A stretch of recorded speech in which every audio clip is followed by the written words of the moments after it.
Out. All right, we're live. All right. Pizza and beer. All right, put me in the middle of the freaking thing. There you go. There we go. I don't know what's dinging at us.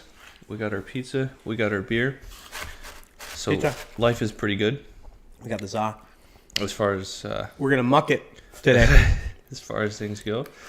We apologize for the chewing sounds. Yeah, well, It's like asthma. asthma. Yeah, asthma. That's what it is. It's asthma. It's a little asthma. Here's some asthma for you guys. Hold on. So Here, this is the there's a sound couple of chewing. things that we got to talk about today.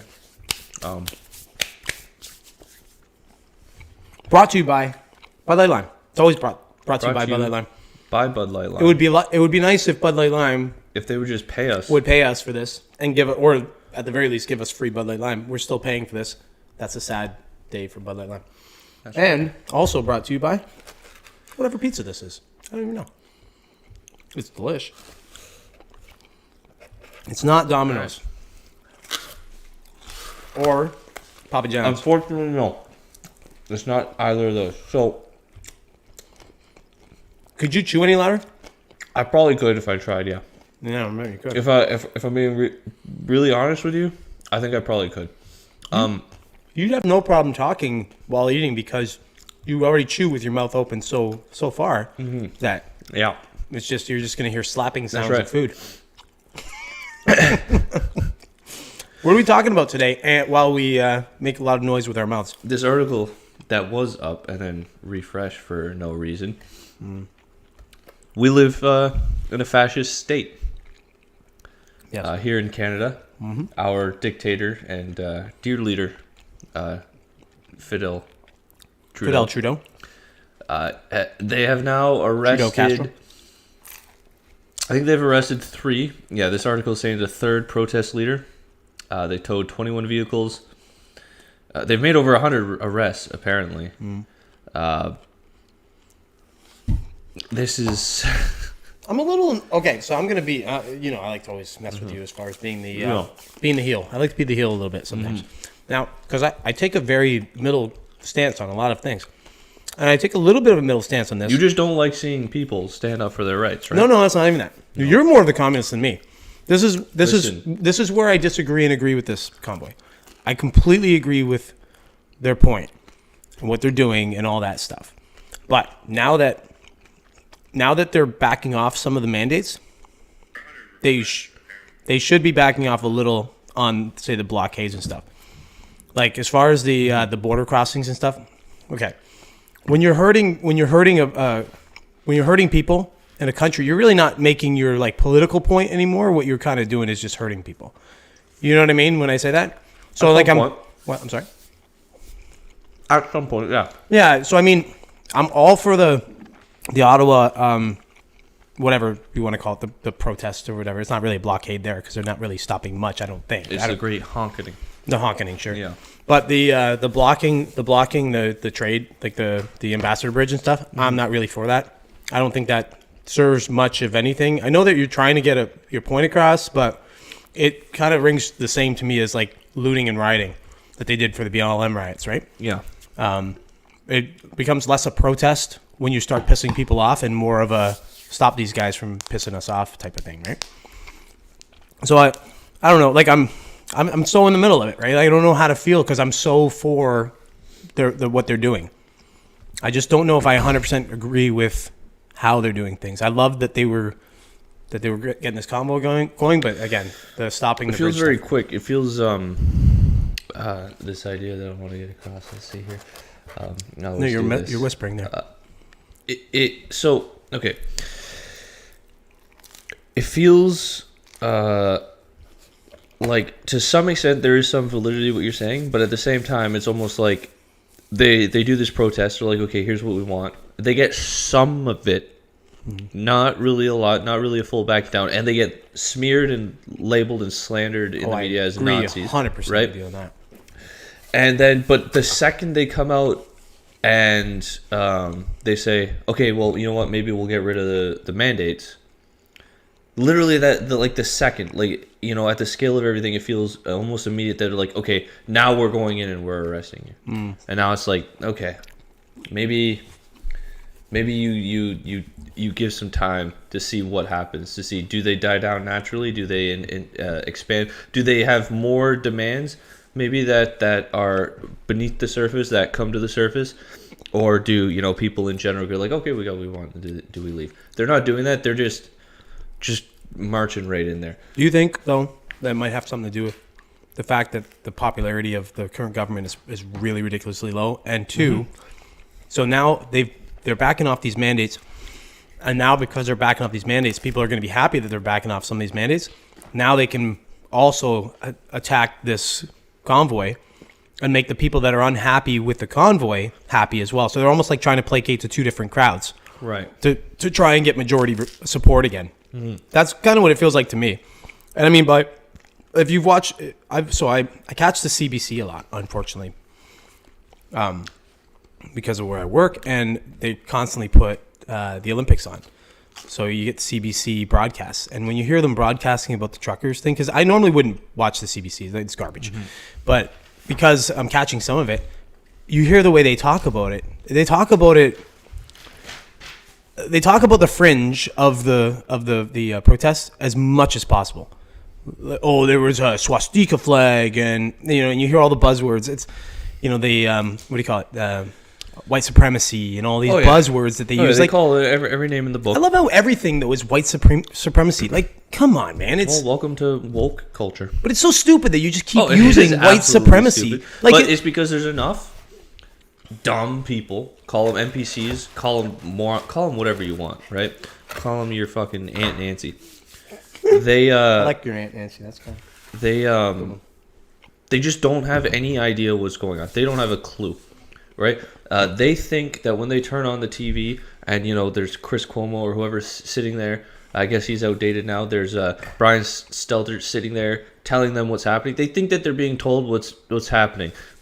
In its totality, for one, they're complete fools in the sense that they don't have this idea that, like, okay, even if they were attempting to tell me everything in its totality, they can't feasibly do that, right?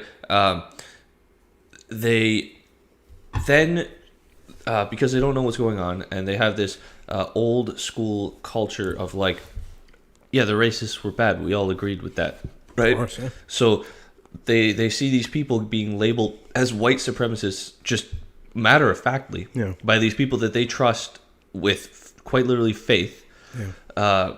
They react emotionally to that, and now that their view is tainted because they have an emotional response, and they've tied their identity to this view. Yeah. So you can't change their minds because it's such a strong thing, and so it works because there's enough of them. Yeah, there's enough of them to rally. You know, you're right. I just don't understand how it's insane. No, you think about it, it doesn't make any sense. Yeah, I don't understand how anybody can just look at it and say, okay, yeah, this trucker convoy that's against mandates, against vaccine mandates, and and like masking mandates and all the different stuff that they're still doing, is somehow white supremacy. I don't understand where you can make that bridge, right? Like, for me, it's just complete idiocy. It doesn't make any sense whatsoever. But some people, like you said, are emotionally somehow charged by this.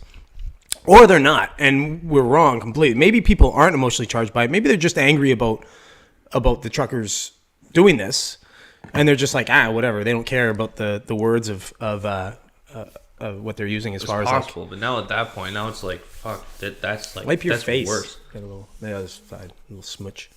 That, in my opinion, is worse. No, I think it's kind of good in a way that they're doing that, though, because so you know, like, if when you use the idea of like, say, terrorists or people that are committing crimes, I always think this: when people seem to do mass shootings and stuff, they don't do it very well.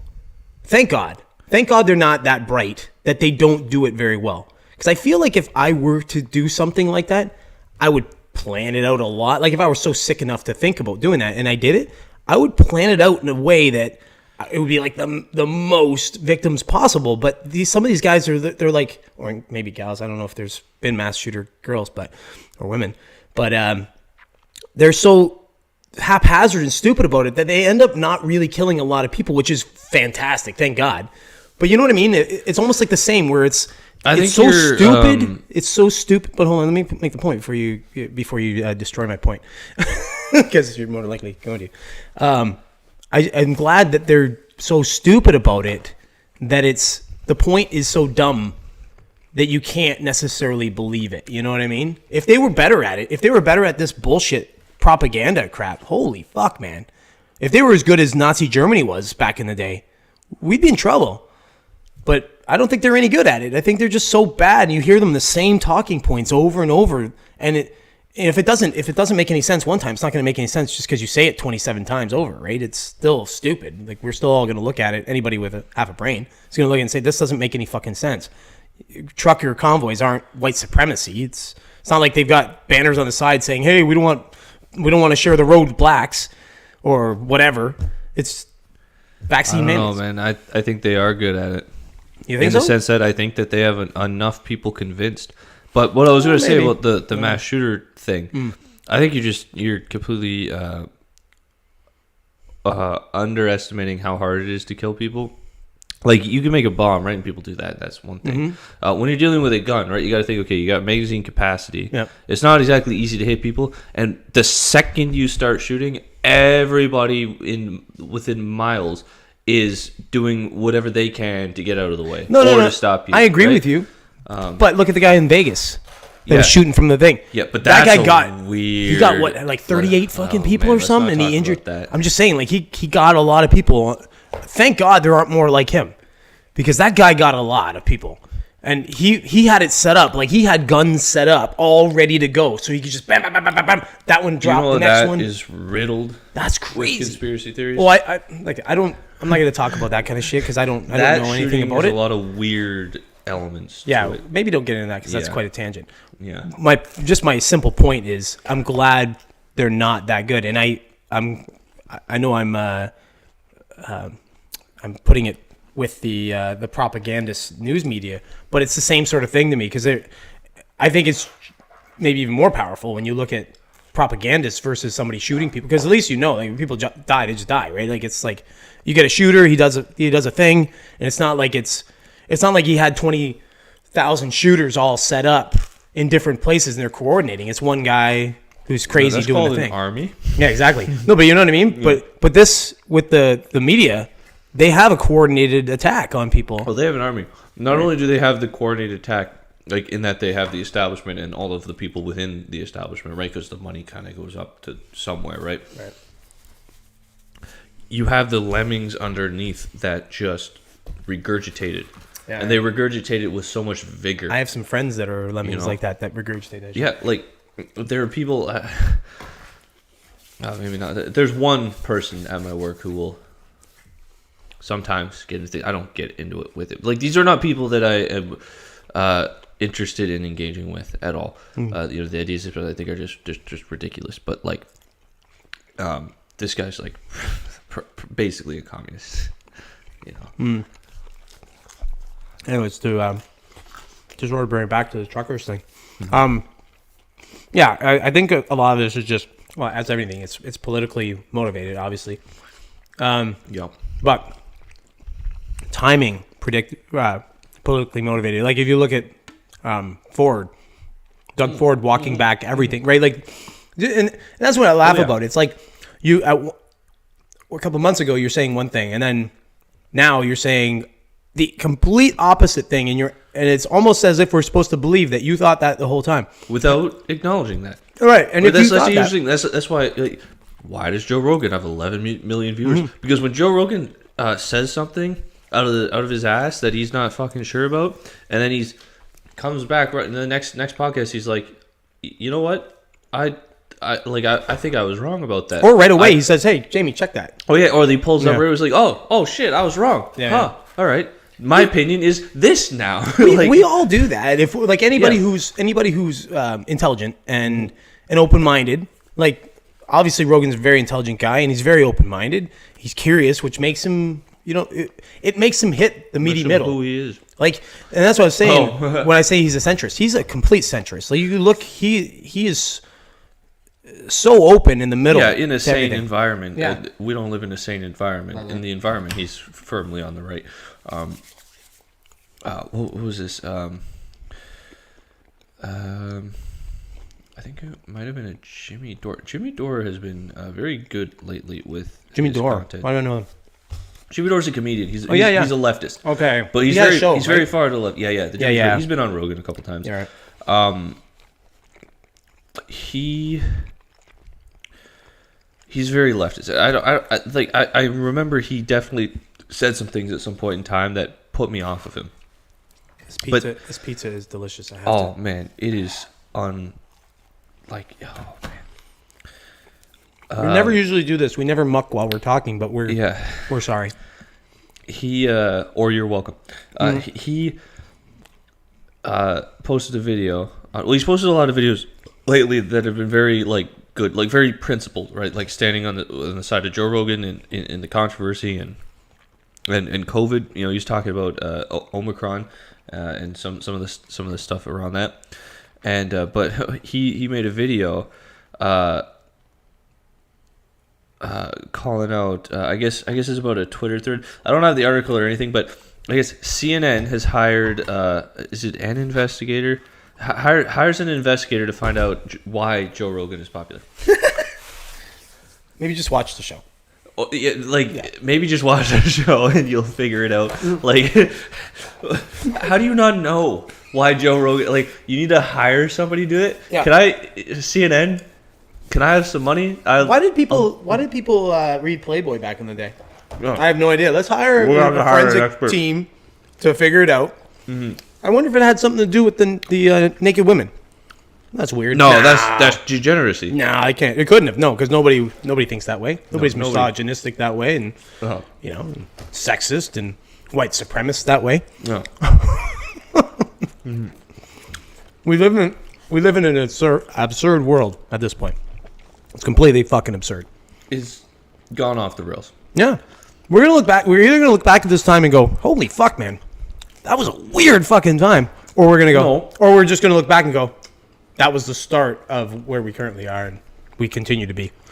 Yeah. Well, I was going to say. The start of the end of The humanity. start of the end. Yeah, we're going to end up in a position where we're like, God damn, I wish, for all of its flaws, I wish it was still 2022. Yeah. 2022 was at least okay. As we get ready to go out and try to fucking kill our food because that's the only way we're going to get it. But absurdity might be a good spot to start a conversation on something that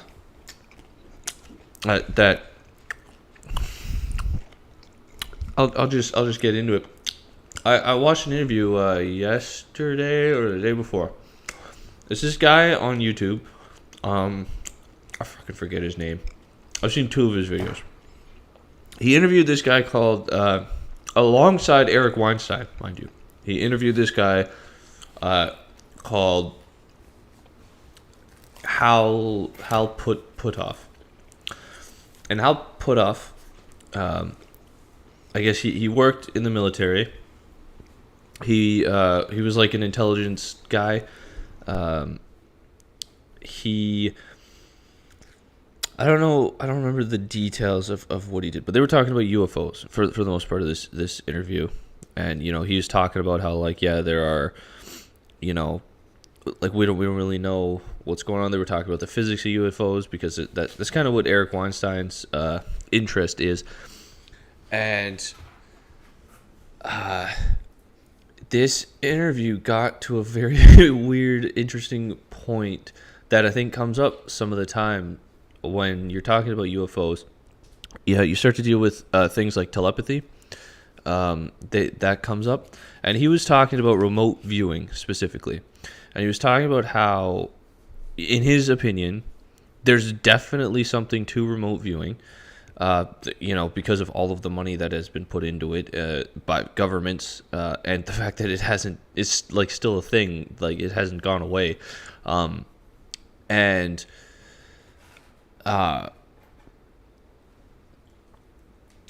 he where's I going with this? He's talking about remote viewing, and UFOs and stuff. And he gets to this point where he was talking about this experiment that he did that I found interesting because this experiment, what they were doing was they were essentially remote viewing to predict the outcome of markets, specifically silver futures they were doing. And what was so weird about this is, so I did a little bit more digging into this after this, but so he outlined the experiment that they did. And they literally, all it was say you are the remote viewer and I'm the experimenter.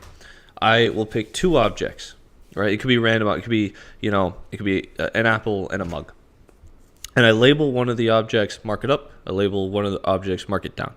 And you are the remote viewer, and I'm going to show you the image of whichever object correlates to the result of the market. That's the bot. However much time into the future, right? So you're trying to remote view that, and you're trying to come up with something. And based on your whatever comes to your mind, you don't know what the objects are. You don't know. Based on what you're saying, I'm then taking that and trading options based on your remote viewing of these objects. And when they were doing this experiment, first off, they made like $250,000 in like a month or something, and he said that they were getting it was like a 70% success rate when they were doing this experiment, which is paradigm shifting, right? If you take this as you're like, okay, what the hell is going on here that they could do this? I looked into this even more, and there are other studies that have attempted to replicate this that have the one that I found that specifically referenced Puthov's study. They had 100% success rate but it was a shorter period of time or something. But like, this spoke to me more than most things normally will, because I have seen the future, as crazy as that is to say, or at least it certainly seemed like I saw the future, because I did, like, particularly in relation to markets. So it's like, what the hell is going on with reality is where I want to go with this. What is going on with reality? Do you think it's almost like self-prophesizing type thing? Like it's... like you're manifesting the... Yeah, like you're manifesting it? I think it's possible. It's weird. It doesn't matter. I don't know. You know what? The markets... I think that's just as fantastical as seeing the future. The markets don't make any sense to me anymore. And coming from a financial... You did a study in the 80s. Yeah, coming from a financial background, I have a hard time with anybody when somebody asks me advice on anything like that. I get it fairly often, right? Because people know I was an advisor at one point. So I get that question. Well, what should I do with my money? Where should I put my money? And I'm like, honestly, I don't know what to tell you at this point, because it's like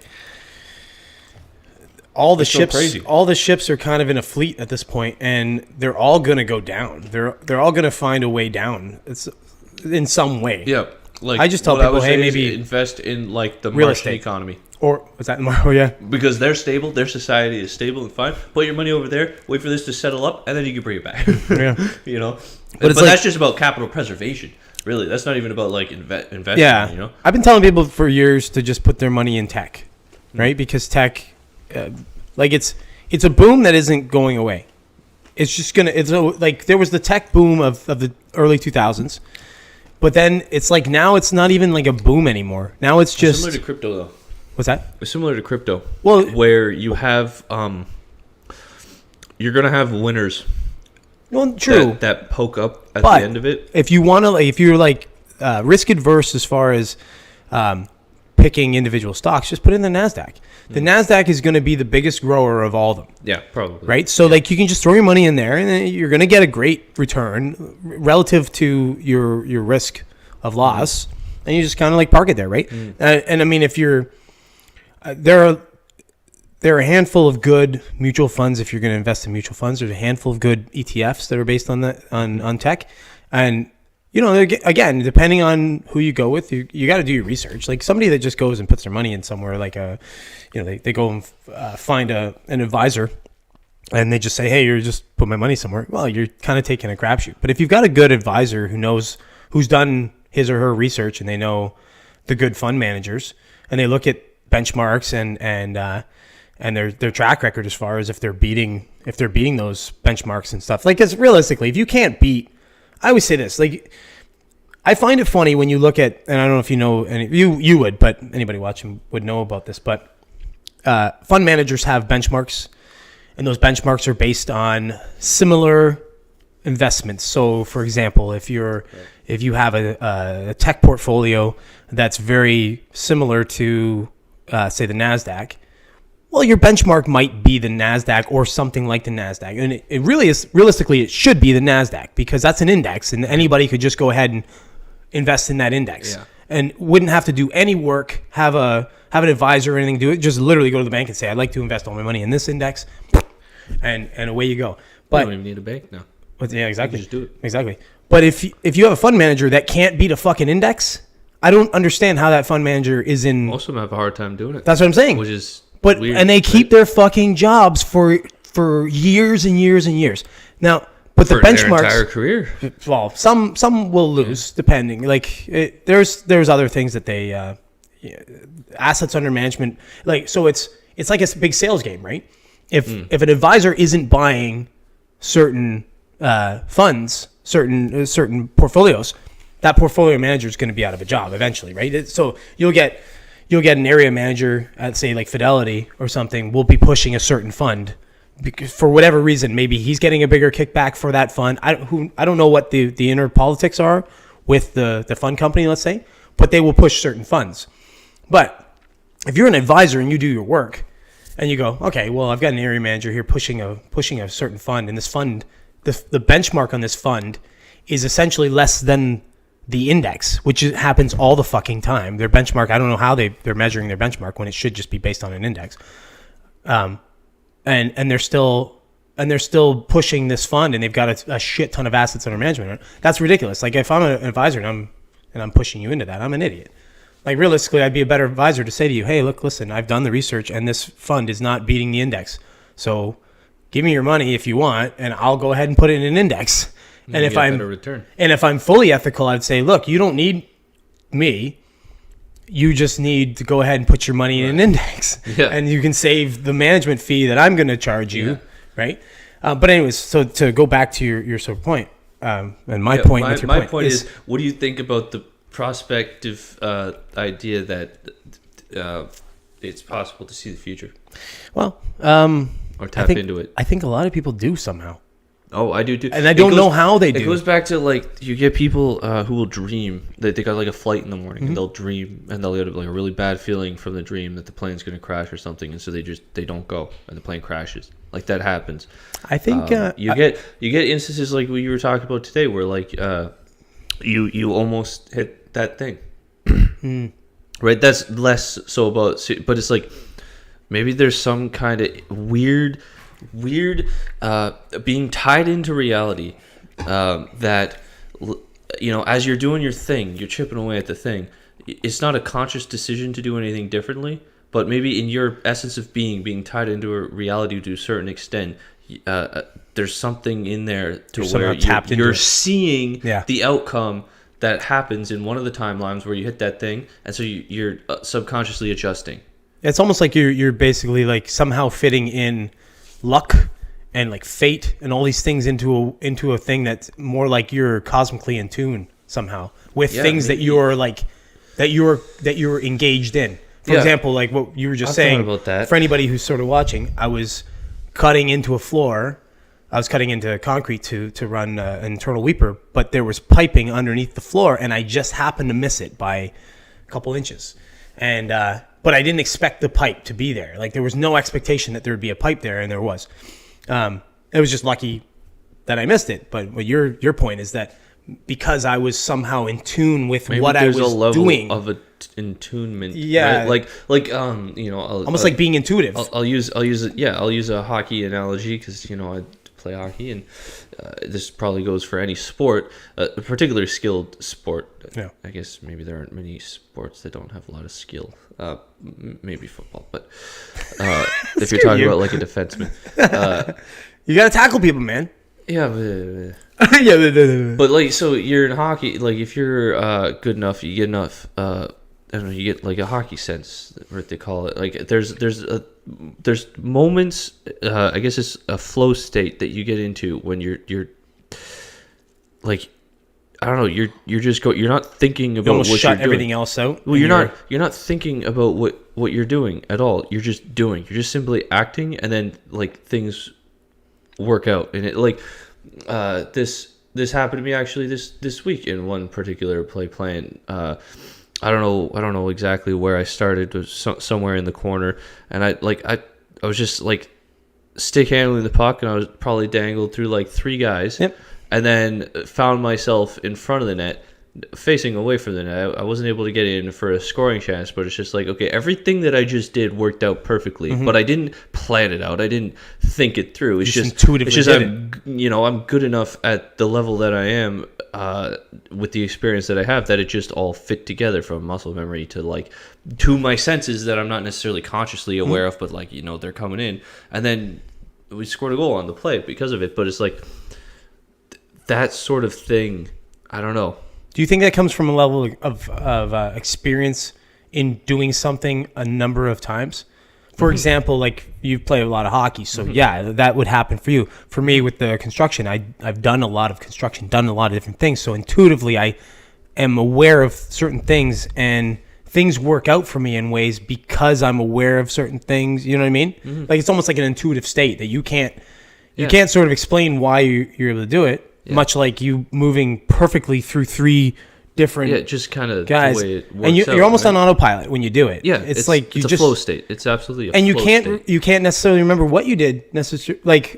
And you think you back, can't always replicate it, right? either. And you go, I just kind of like. No, I've definitely played hockey. I've done things that I'm like, I don't know if I could do that again. I've done it even like, I remember when I played roller hockey. I remember a couple times where I've done stuff like that too. Where I'll take the ball, like the ball puck type thing, from behind the net, and all of a sudden I'm in front of the net and I score. And I'm like, and I kind of like before I did it, I envisioned myself doing it, but I didn't know exactly how I was going to do it. I just in my head I was like, I'm going to take this to the net.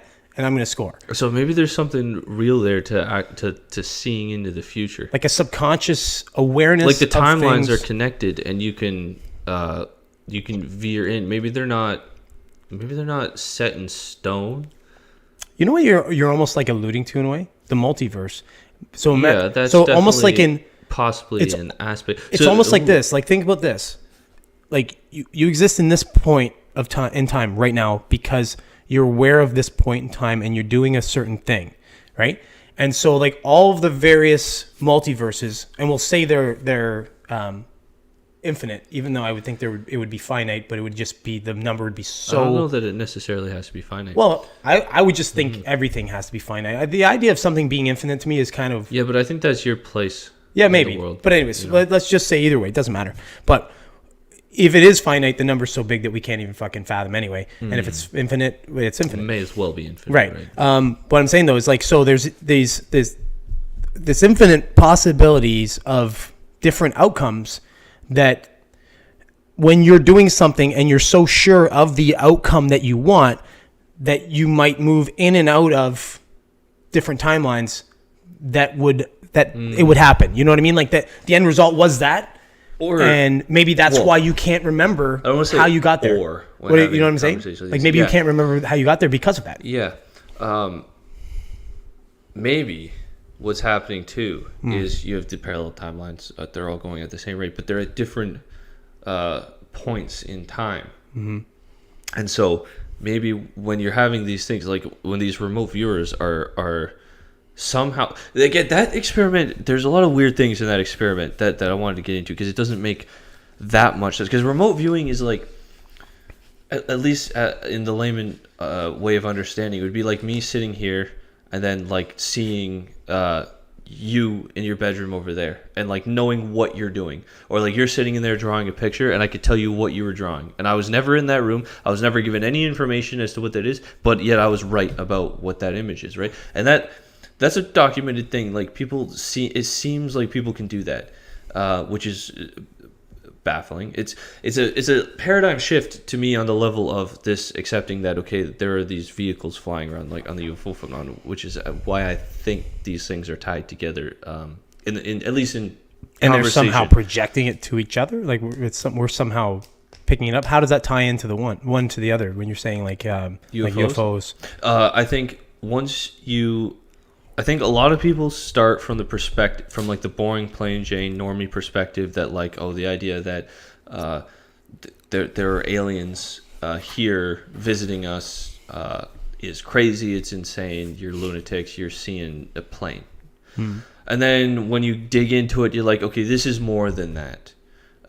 It doesn't necessarily have to be extraterrestrial beings, but it is, at the very least, it is technology that we're not commonly aware of. Well, as Eric Weinstein put it, if say the American government had like understood this technology and was building it, like he's ready to freaking like storm the Capitol over it. Like this is such revolutionary technology that keeping it a secret is a crime against humanity. And so it almost seems likely that if we do have it, it's recovered. I don't think it's at least giving the people in the government the benefit of the doubt or whatever. You think it's too big for people to hide it? It's not that it's too big. I think it's too critical. It's like, okay, imagine like a secret. You know how like a secret's so big that even when someone says it, you don't believe it. Yeah, and then that goes into the other thing where they were talking about the stigma. And they asked Hal Puthoff if there are departments in government that it's their job to take these things and inject stigma into society over them. So it's like, okay, you have the UFO thing. The government doesn't really want us to be paying attention to the UFO thing, so they inject this through the culture. They inject this stigma to like, oh, the UFO thing is nonsense. Yeah. And his response to that was like, there are definitely departments of the government who believe that is their job, but getting back to where you put like why they're connected, it's this normie perspective of like, okay, here's the plain Jane boring world that we live in, and anything outside of that is nonsense. To okay, now we're going to accept this element of what I previously thought was nonsense, given all this evidence. Remote viewing is like another step in that direction, where it's like remote viewing and to a certain extent psychic abilities or telepathy, they're another step removed. But still, especially now, I feel like more and more now, there's just so much stuff surfacing. There's so much. Would you say those are synonymous of each other? They're not synonymous. It's just that they're similar in the sense that, like again, they're only related in the broad meta sense that it deviates from the norm. And so once you kind of maybe accept that UFOs are real, that's a paradigm shift to your reality. It doesn't necessarily dictate what reality is, but it's a huge paradigm shift. And then remote viewing is the same. How would you fit that into, say, a normal everyday understanding of it? Then how would you put it? How would you kind of put it in layman's terms?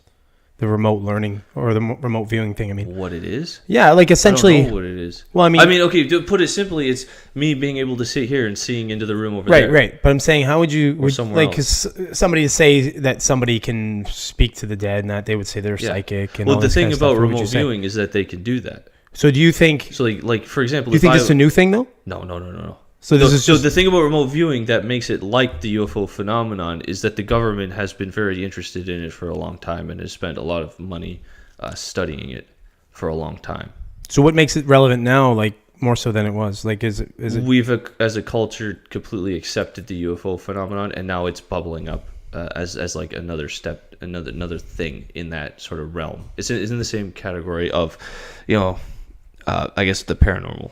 Do you think that as we get a little more technologically savvy, that we find ourselves being more and more open to things like that, or just things that are outside of the physical realm. I don't know that You know what I'm technology is saying? going to bring us there. Well, I'm thinking it does, because when you think about it this way, the more and more that we get removed from having... Hold on, let me make this point real quick, though. When we pull away from the idea that we have to fight for food or that we have to do this, everything gets easier and easier and easier.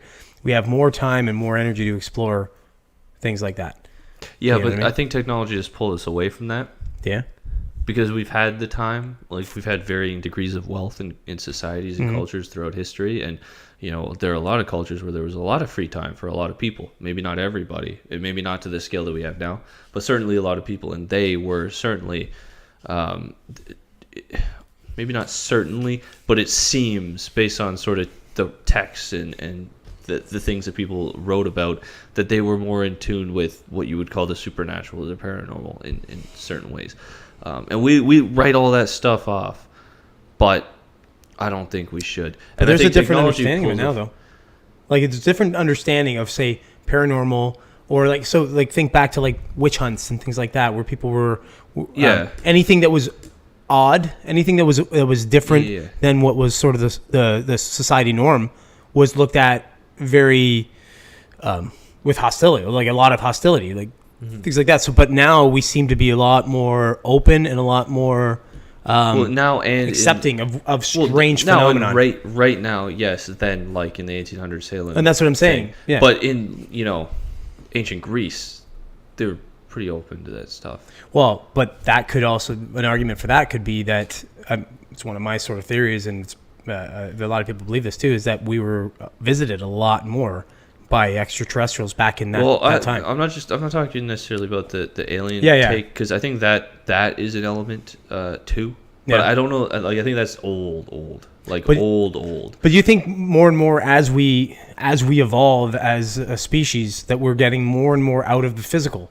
In other words, so we're being more and more in tune with the metaphysical, with the I disagree. You think with less? That. I think we're becoming more and more in the physical, and that's what technology is doing. Because technology is this mastering of the physical world, and I think that us doing so well with the technology that we've created has created this. I think that's where we get this scientism, where people are now like religiously follow science. Why? Because science brings us smartphones and computers and the internet and stuff like that, right? And so I think that it is making us hyper focus on the material world, and certainly in the stigma to talking about the paranormal. I think that it has led us to sort of disregard what would be supernatural as nonsense, instead of taking it more seriously. Now, maybe there always have been, and there always will be people that take it seriously. People, and not just like individuals, but people in governments and governments themselves, right? Like Skinwalker Ranch was studied by the Pentagon, right? Like these things are, they're there. They're definitely there. What they are, how they work, the extent, like what we can learn from them, that is totally mucky. Yeah. It's not clear at all. But I think that what you see right now is a little bit of an awakening, but that's a deviation from the direction that we have been going. And I think that this awakening is coming out of the new psychedelic wave. Right, psychedelics come in waves. Yeah, you had like the psychedelic hippies of the '60s. That was like the psychedelic wave, and it's like love and acceptance and everything. Right, these messages that come through the psychedelics, and then it goes away. And people, I don't know what caused that. I guess in this particular instance, it was like a fear. It kind of suggests that everything, literally everything, is cyclical. Yeah, that we're very predictable. Well, Alex, as a I hate species. to tell you this, but that's what the elves say. Yeah, those elves, eh? Yeah. What about the owl? Did the owl say anything about it? The owl didn't say anything about cyclical nature of reality. The owl was an architect. He was the one. He's the reason why it's cyclical, because he keeps making it. No, it was more defined to my life. Who was he? I don't know. Aw. Well, you know what's interesting? That was silly. Moloch. What? Moloch? What's Moloch? The owl god that the Bohemian Grove people worshipping. Oh, okay. It's weird. It's a weird connection. There's also symbolism. Owl symbolism is there's a place. We're going off on a tangent now. Yeah, there's a place. And we live in tangents. There is a place in the psychedelic experiences that I have that I sometimes enter as half. It's my bedroom when I'm sleeping, you weirdo. Well, that's in the physical. This place is the owl is my penis. You bizarre. Psychedelics. They definitely let you delve into memories. It's not like you were saying they let you die of. They let you die of whatever you choose, but you have to die. No, yeah, you delve into some memories.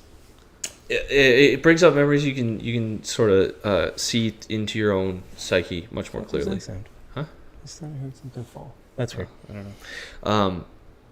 So the thing about owls is that they've always kind of been a thing. Like, I don't know, for me in my life, like, yeah, there's something crackling.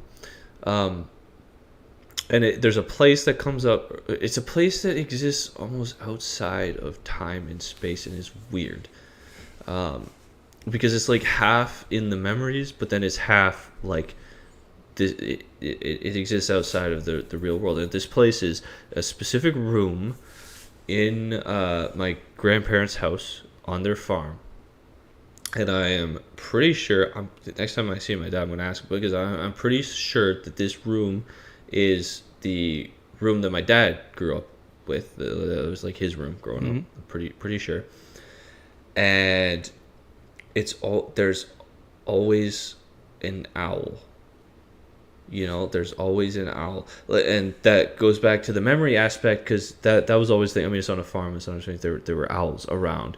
But I always, I would sleep in that room when we stayed over at our grandparents' house, and I would hear owls or an owl, or you don't usually hear owls. You usually hear like one owl when an owl goes off, but there'd be an owl, right? Yeah, exactly. At night from this room, but then in the psychedelic experience, I find myself back in that place. But it's not a memory. Like I've been back to memories in the psychedelic experience. I know the distinction.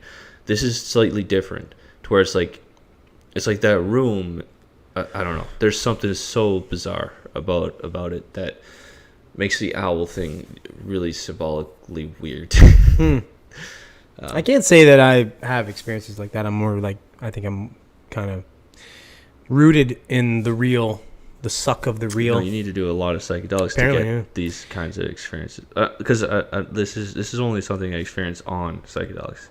My mom used to talk about weird things, like psychic sort of things. I used to, I don't know, when she would talk about it, I would kind of like dismiss it as she was a little nutty or sensationalist type thing. And she would talk about it. I remember the one time she said that she went into a house.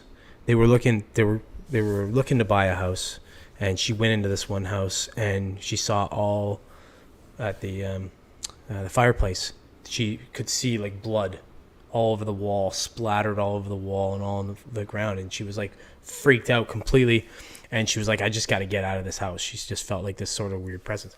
Anyways, again, this is her claim, so I don't know any of this is true. I've heard very similar claims. And she said that she found out after, I don't know if the real estate agent disclosed or what had happened, that the husband had killed the wife in the house with a fire poker in that room.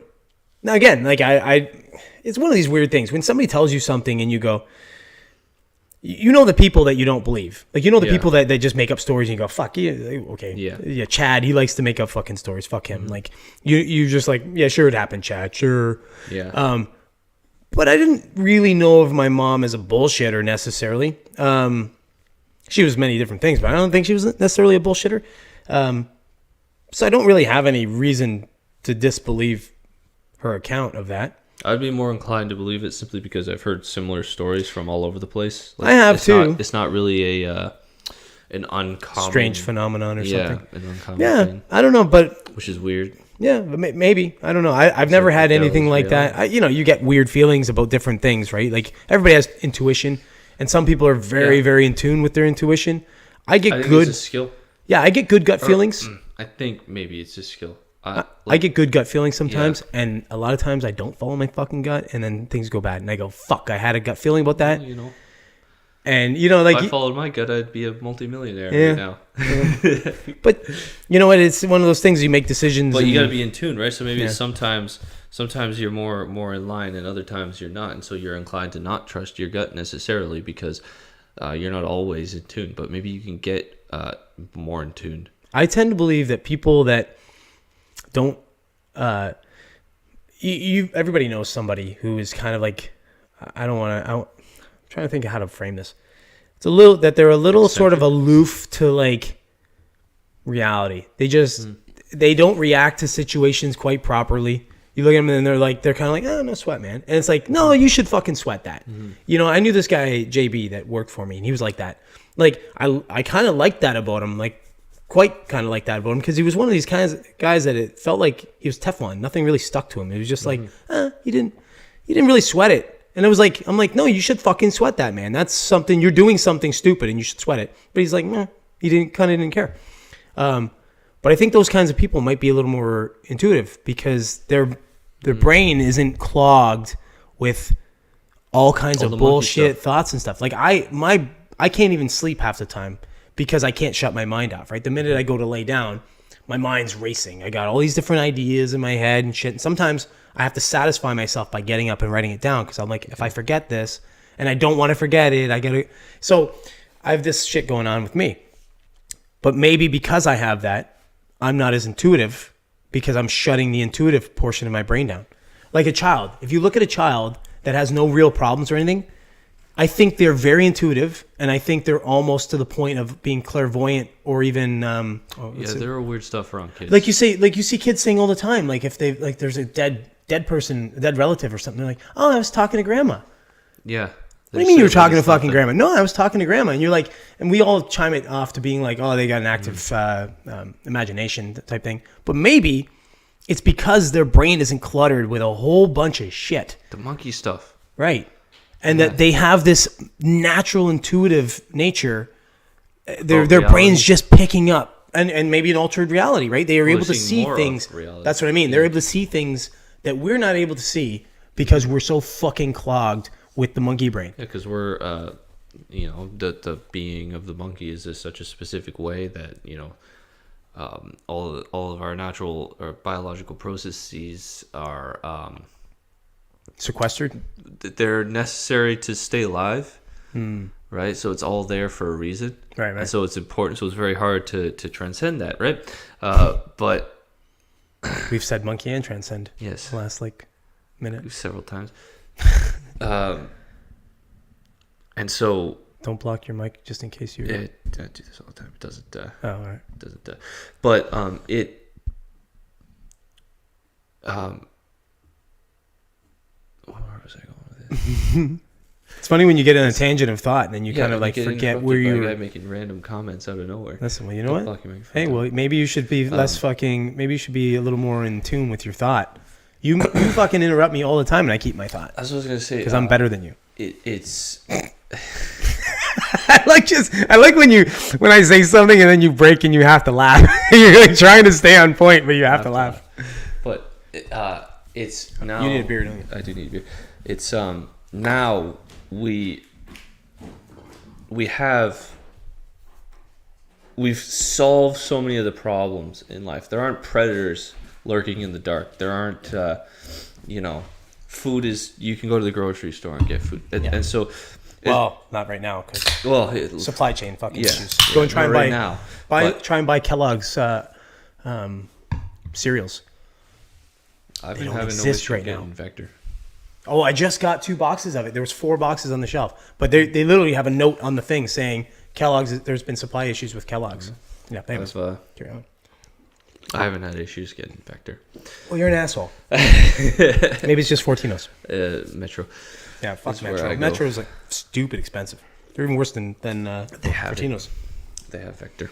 Go to the Metro all right, for maybe your you're the smart Vector. guy and I'm stupid. Go to the Metro for your Vector. But yes, I am the smart guy. You are the stupid. The stupid. That's a mean way to say it too. Yeah. Wow. I'm trying to hurt you today. I hope you. I hope you. I hope maybe this metaphysical nature that we're talking about. I hope the owl comes out of it and pecks your fucking ears out, jerk. I listen to the owl. Yeah. Otherwise, he might. Yeah, that's true. He might. All right. What were you saying? I don't know. Before I interrupted you. Well, it's like we've solved all these issues, right? And so it's we can transcend the monkey, but it's so hard because in the past, sort of letting go of a lot of these things, these anxieties, these little fears, these little things that you pay so much attention to, or you give so much credence over, right? Like the idea of being hangry, right? You talk about that, it's real, right? It's very real. You get angry when you get hungry. Why is that? There's like an emotional thing to it, but you don't have to. Well, I get angry because I feel like somebody's stopping me from eating. Like someone real close. Someone close to you that maybe like, you were doing work for the betterment of their situation, and you said I was fucking hungry for pizza, and they were like making you wait until they were hungry, think for themselves or type person. I don't know, just something like that. Like I'm just spitballing here. Sometimes you have to suffer. This is not a personal attack or a personal situation that I went through earlier today. And I'm still Asperger's. But there's an emotional response to being hungry. Sure. People are like irrationally emotional, and so you don't have to be. There's an emotional response to food altogether. Yeah. Yeah. Negative, positive, all kinds of fucking weird emotional. Yeah, sexual in some cases. Sexual? Yeah, no, how fucked up is that? Yeah, that's real fucked up. I've never had a sexual fucking experience with food. Neither have I remember one time an ex-girlfriend was, she asked me to do something with chocolate and stuff, and I was like, what the fuck are we going to do that for? And like, I'm not really into it. Yeah, exactly. Right. So I was like, that's just going to get messy. So I kind of kiboshed it. I'm sure she's doing that with someone else, probably as we speak. She's like, fuck that guy. Maybe, yeah. He didn't want to eat chocolate off my body. Possibly. It is Friday night. I didn't want salty chocolate, bitch.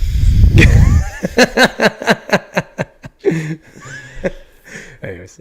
No, I know what you're getting at. It's sort of fucked up. It's fucked up how our realities are based on just simplistic things like that. Like that we can be so out of touch with certain things because of small primitive desires or needs. Something meaningless, right? Takes up so much attention in your mind, and then it's just, you don't need that. Like as if I'm fucking starving. You know what I mean? Like when you say you're starving, as if you're fucking starving. You're not starving. You got lots of fucking food stores in your body. Your body will be fine. You could probably fast for 20 fucking days and you'd be fine. Oh yeah. But you're like, your mind is so out of tune with other shit that it's just. That's why I think that's one of the reasons why I think fasting is important. Oh yeah. Like it teaches discipline too, right? It helps to build discipline, but it teaches you.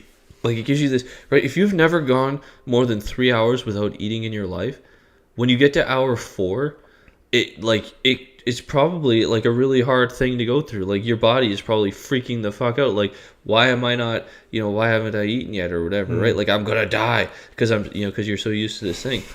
But if you can break through, like, this is what I notice, like, about me when I fast, like, which I do every day. I'll get hungry at certain points, but it goes away, right? Like, so I might be hungry in the morning, and then say, what's the times like? So I wake up at 5. I might be hungry by like 7 o'clock, and then by 8 o'clock I'm not hungry anymore. But you also fucking gorge too. Like sometimes. When you eat, you are a pig fuck. You gorge one like it's your last meal a week. Yeah. When I watch you eat, I'm like, holy shit, this guy just won't stop eating. I could give you 2 pizzas. I bet you. That's because I spend the whole week waiting for that opportunity to get pizza. Yeah. I might get more pizza later. I don't know. I haven't decided. You're a sicko. What's the matter with you? I know. I'm disgusting. You are a disgusting mess. You should see what he looks like. His body looks like under where his arms are hiding the rest of his body. He's gross. Yeah. It's big, flabby pizza belly. Flabby. I almost have a 6-pack. I'm getting there. I'm getting close. I'm pretty close. Yeah. Making progress. Well, I got a 6-pack. A beer. Yeah. Ready to be drank. Fuck. What was I saying about? Oh yeah. So it's like I'll get hungry at like 8, and then by 8 it'll go away, and then lunchtime will roll around, which is at 10, and I might get a little hungry around lunchtime too, especially I'll smell other people's foods, and so that kind of influences you a little bit. But it's like, yes, whatever, it's there. And then, but then like at a certain point, you kind of like have like a dip in energy, but then there's like a second wind where you get like you're just higher than you were before.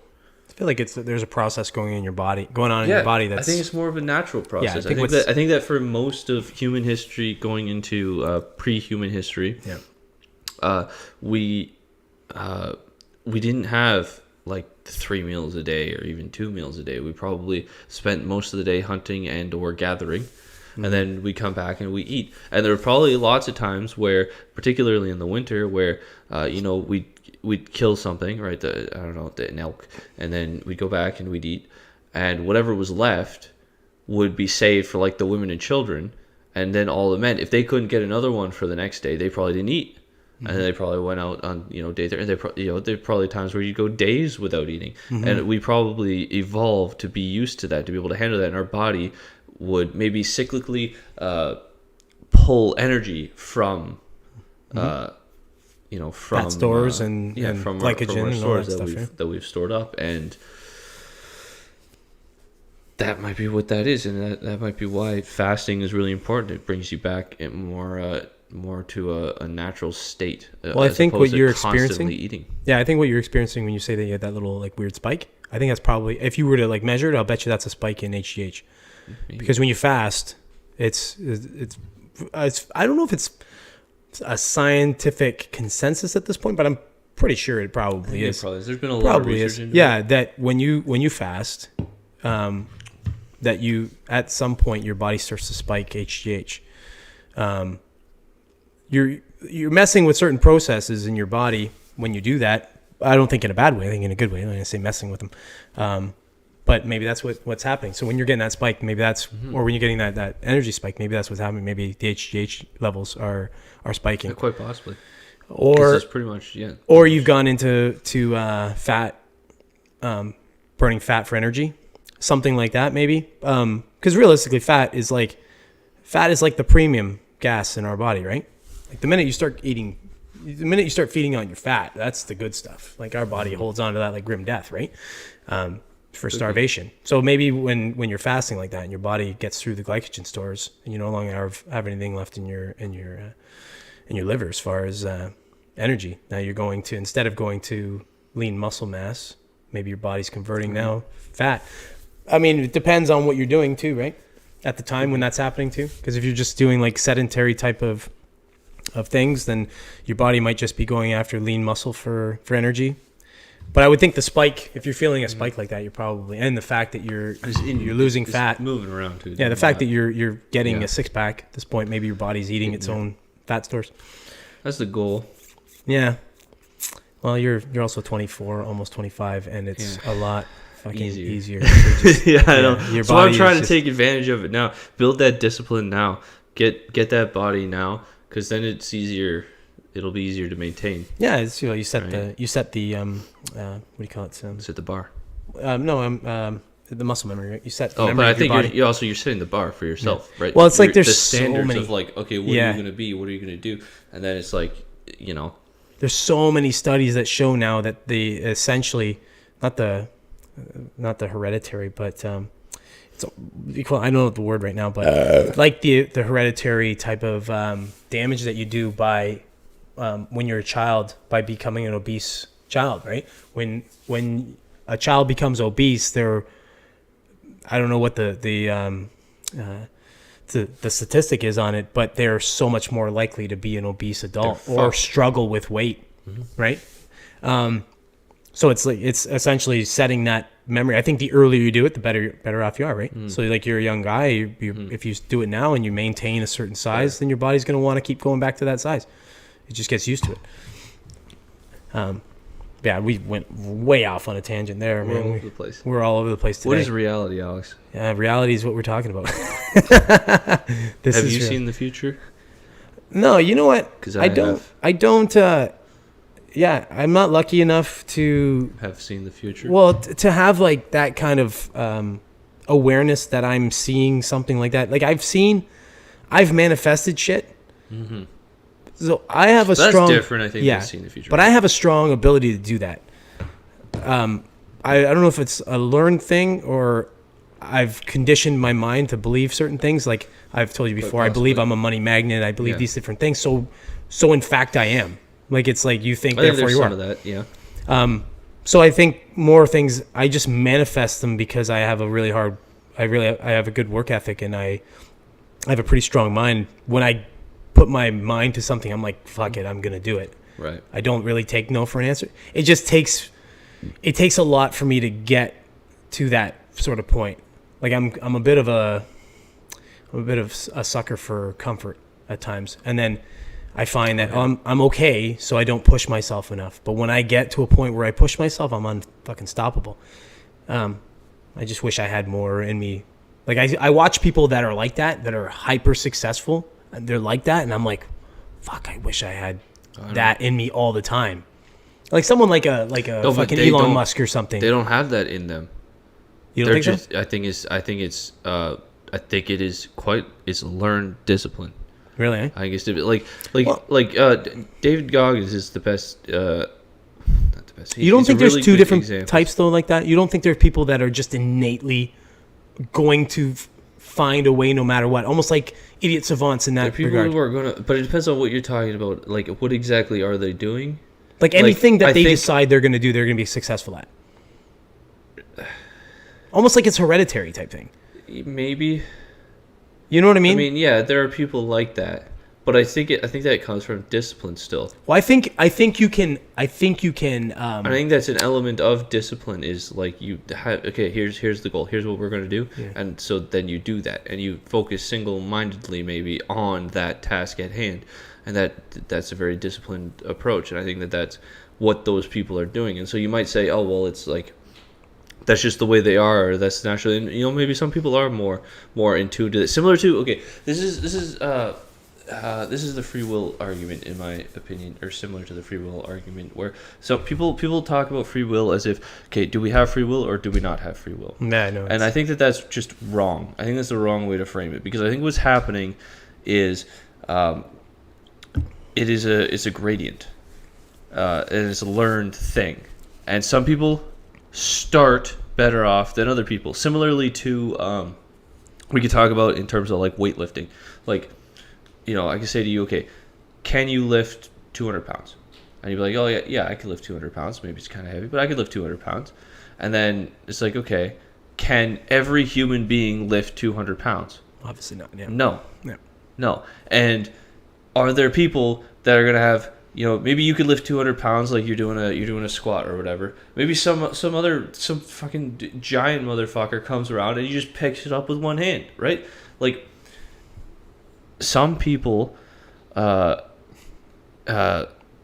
people can lift more weight than others, and sometimes it's more natural to where you have.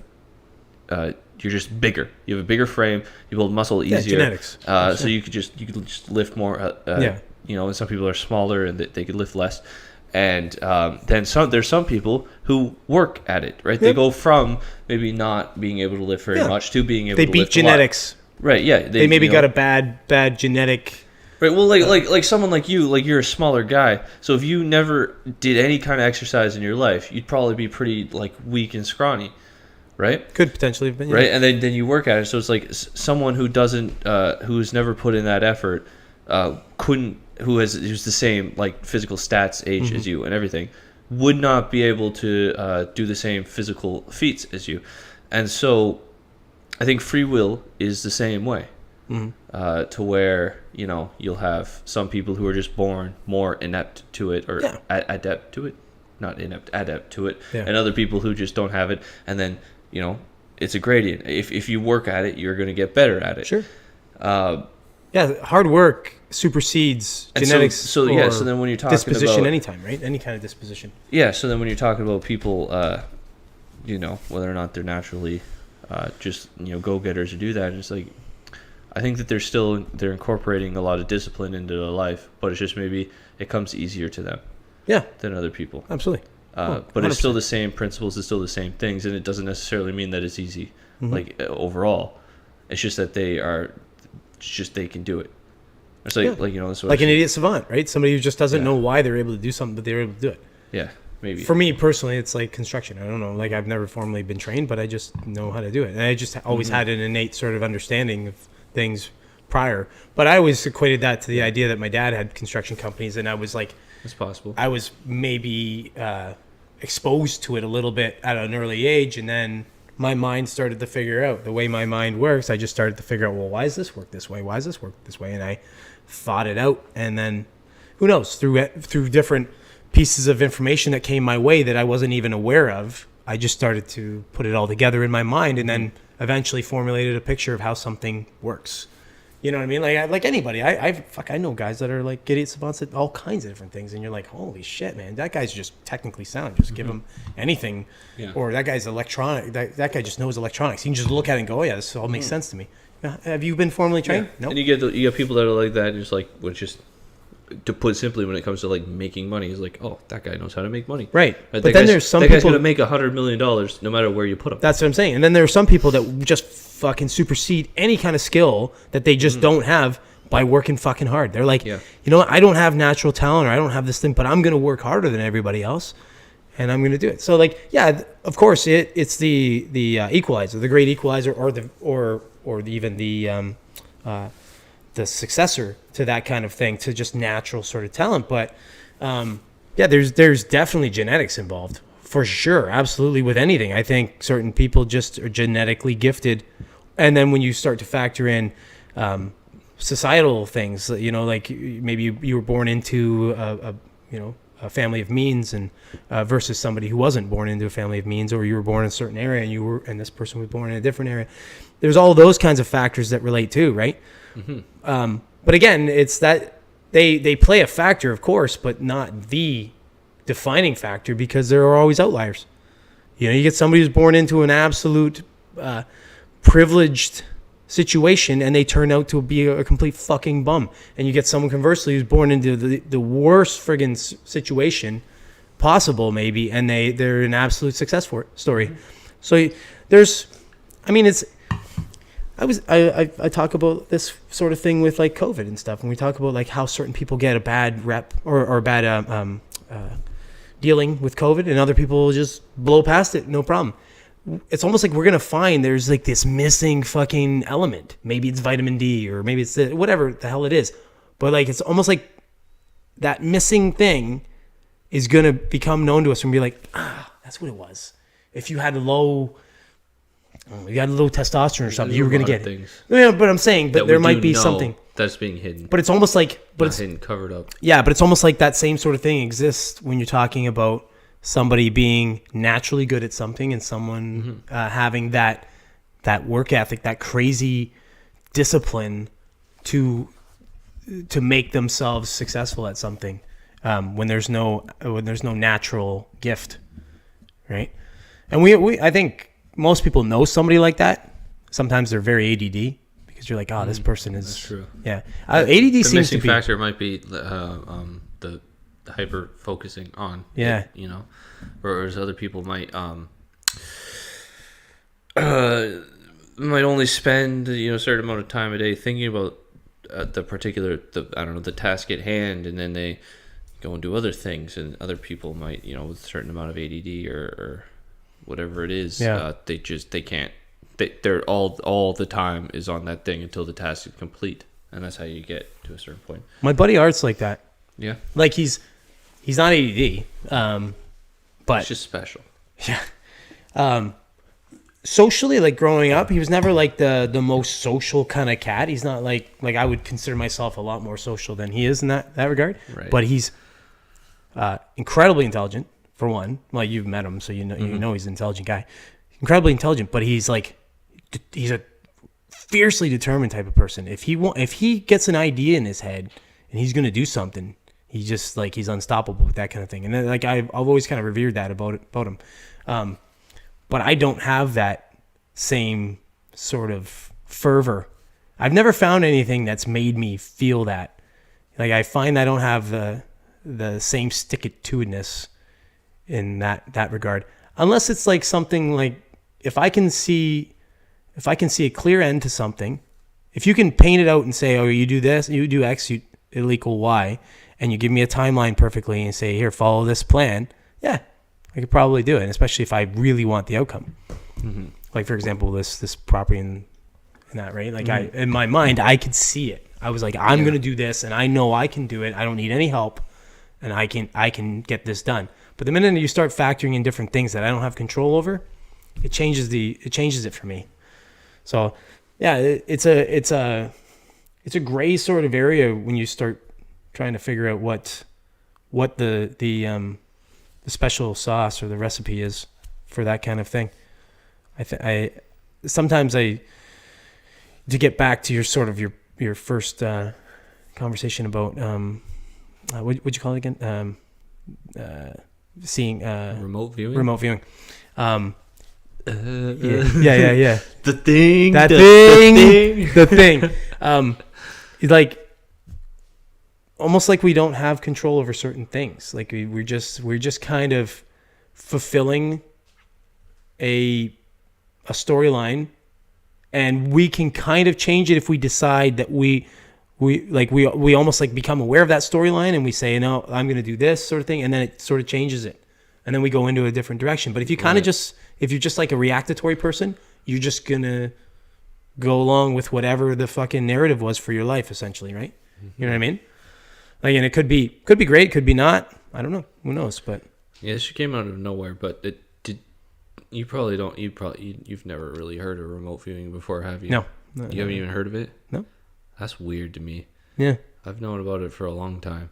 You know about a lot of weird stuff that I don't know about. Because you're like mostly know about weird stuff. Yeah, that's what I'm saying. Because you like delve yourself into like these weird. Remote viewing has been used to find missing people.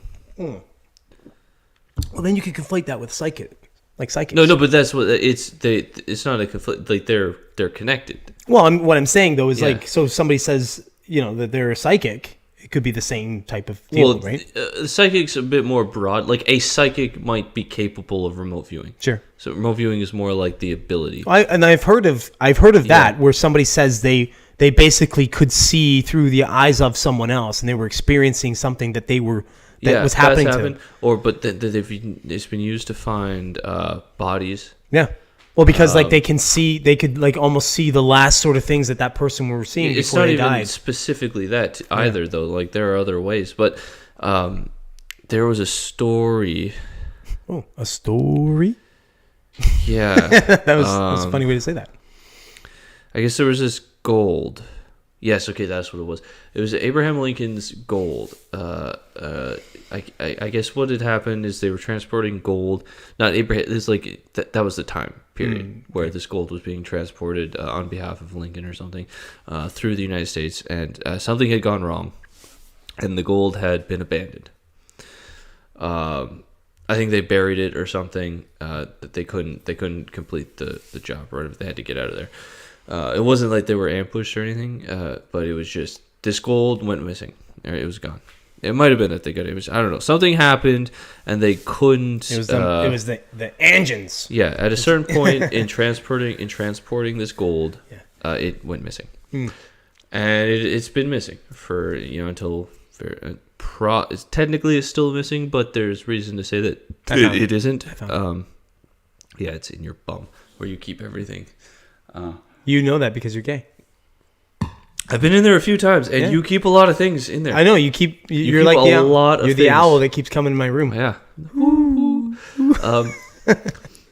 This gold goes missing, and then there is a researcher recently in the last maybe 10, 20 years or something. They're trying to find it. Doing all the research, and they think that they are closing in or whatever, and they team up with a remote viewer to try to find this gold. And they get a location. They get pretty much an exact location. And they're like, okay.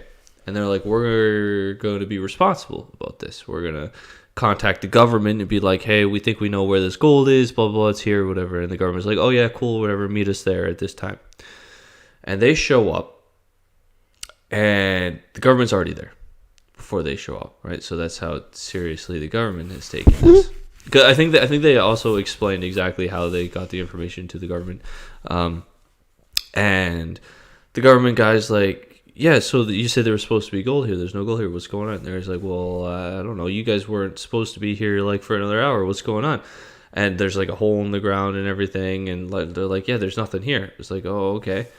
And I guess that they went and they talked to some people in the local area. And they said that they had seen some like black SUVs going out there and then loading something up and driving away in the middle of the night. And that's just, I don't know, that's a weird little government conspiracy story where it's like maybe somebody did use a remote viewer to find some lost gold and then the government came in and stole it. Unless the government knew where it was the whole time and we were kind of watching it and making sure that nobody would take it, and then when they... That's just really dumb. I don't know why. That doesn't make any sense on any level of analysis. It almost makes as much sense as your remote learning or remote viewing. Well, except the fact that it's a real story. It's not, I don't know, when you say it doesn't make sense, it's not an argument. So you think the government were watching these people? No, they contacted the government. And they said, hey, we think we know where this gold is. Here's But they didn't. Oh, they told them where it was. Oh, yeah. Okay. No, they said, we think we know where it is. It's here. This is what we're doing. This is how we think we know where it is. Because they didn't know. Because, like, there's weird rules about, like, finding stuff like that. To where, like, if you were to find, yeah. Yeah, so, like, it's not like they could just take it and have it there. Although, technically, I think they're supposed to get, like, some of it or some money. So you saw that there was I don't know how long ago, it was a few months or something back. There was a Brinks truck or something like that broke open on the highway in the States, I think it was, or something like that. And fucking people were, like, stopped all over the highway grabbing money. And they said that, they were going to try and find all the people that got the money. Oh, you're not going to do that. Well, I mean, technically, sure, like, you're stealing. That's not yours. Just because it broke open doesn't make it yours. It's it's like people have this idea that it was out on the roadway now, so it becomes mine the minute it left the truck. No, it's still not your fucking money. Well, I think it depends on how it got there. Like, I think a wad of cash, just unattended in the middle of nowhere. I think you do have a fair claim to that. No, unless it's traceable to something. Well, if someone were to knock on your door, if you find my wallet.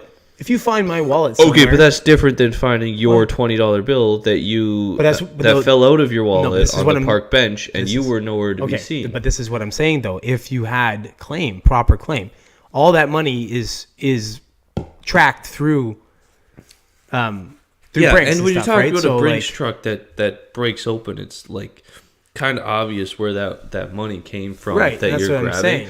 So, but it's not. But like, what I'm trying to say is, like, I think that's something just randomly out in the open that is unattended, that is just there. I do think you have fair claim to.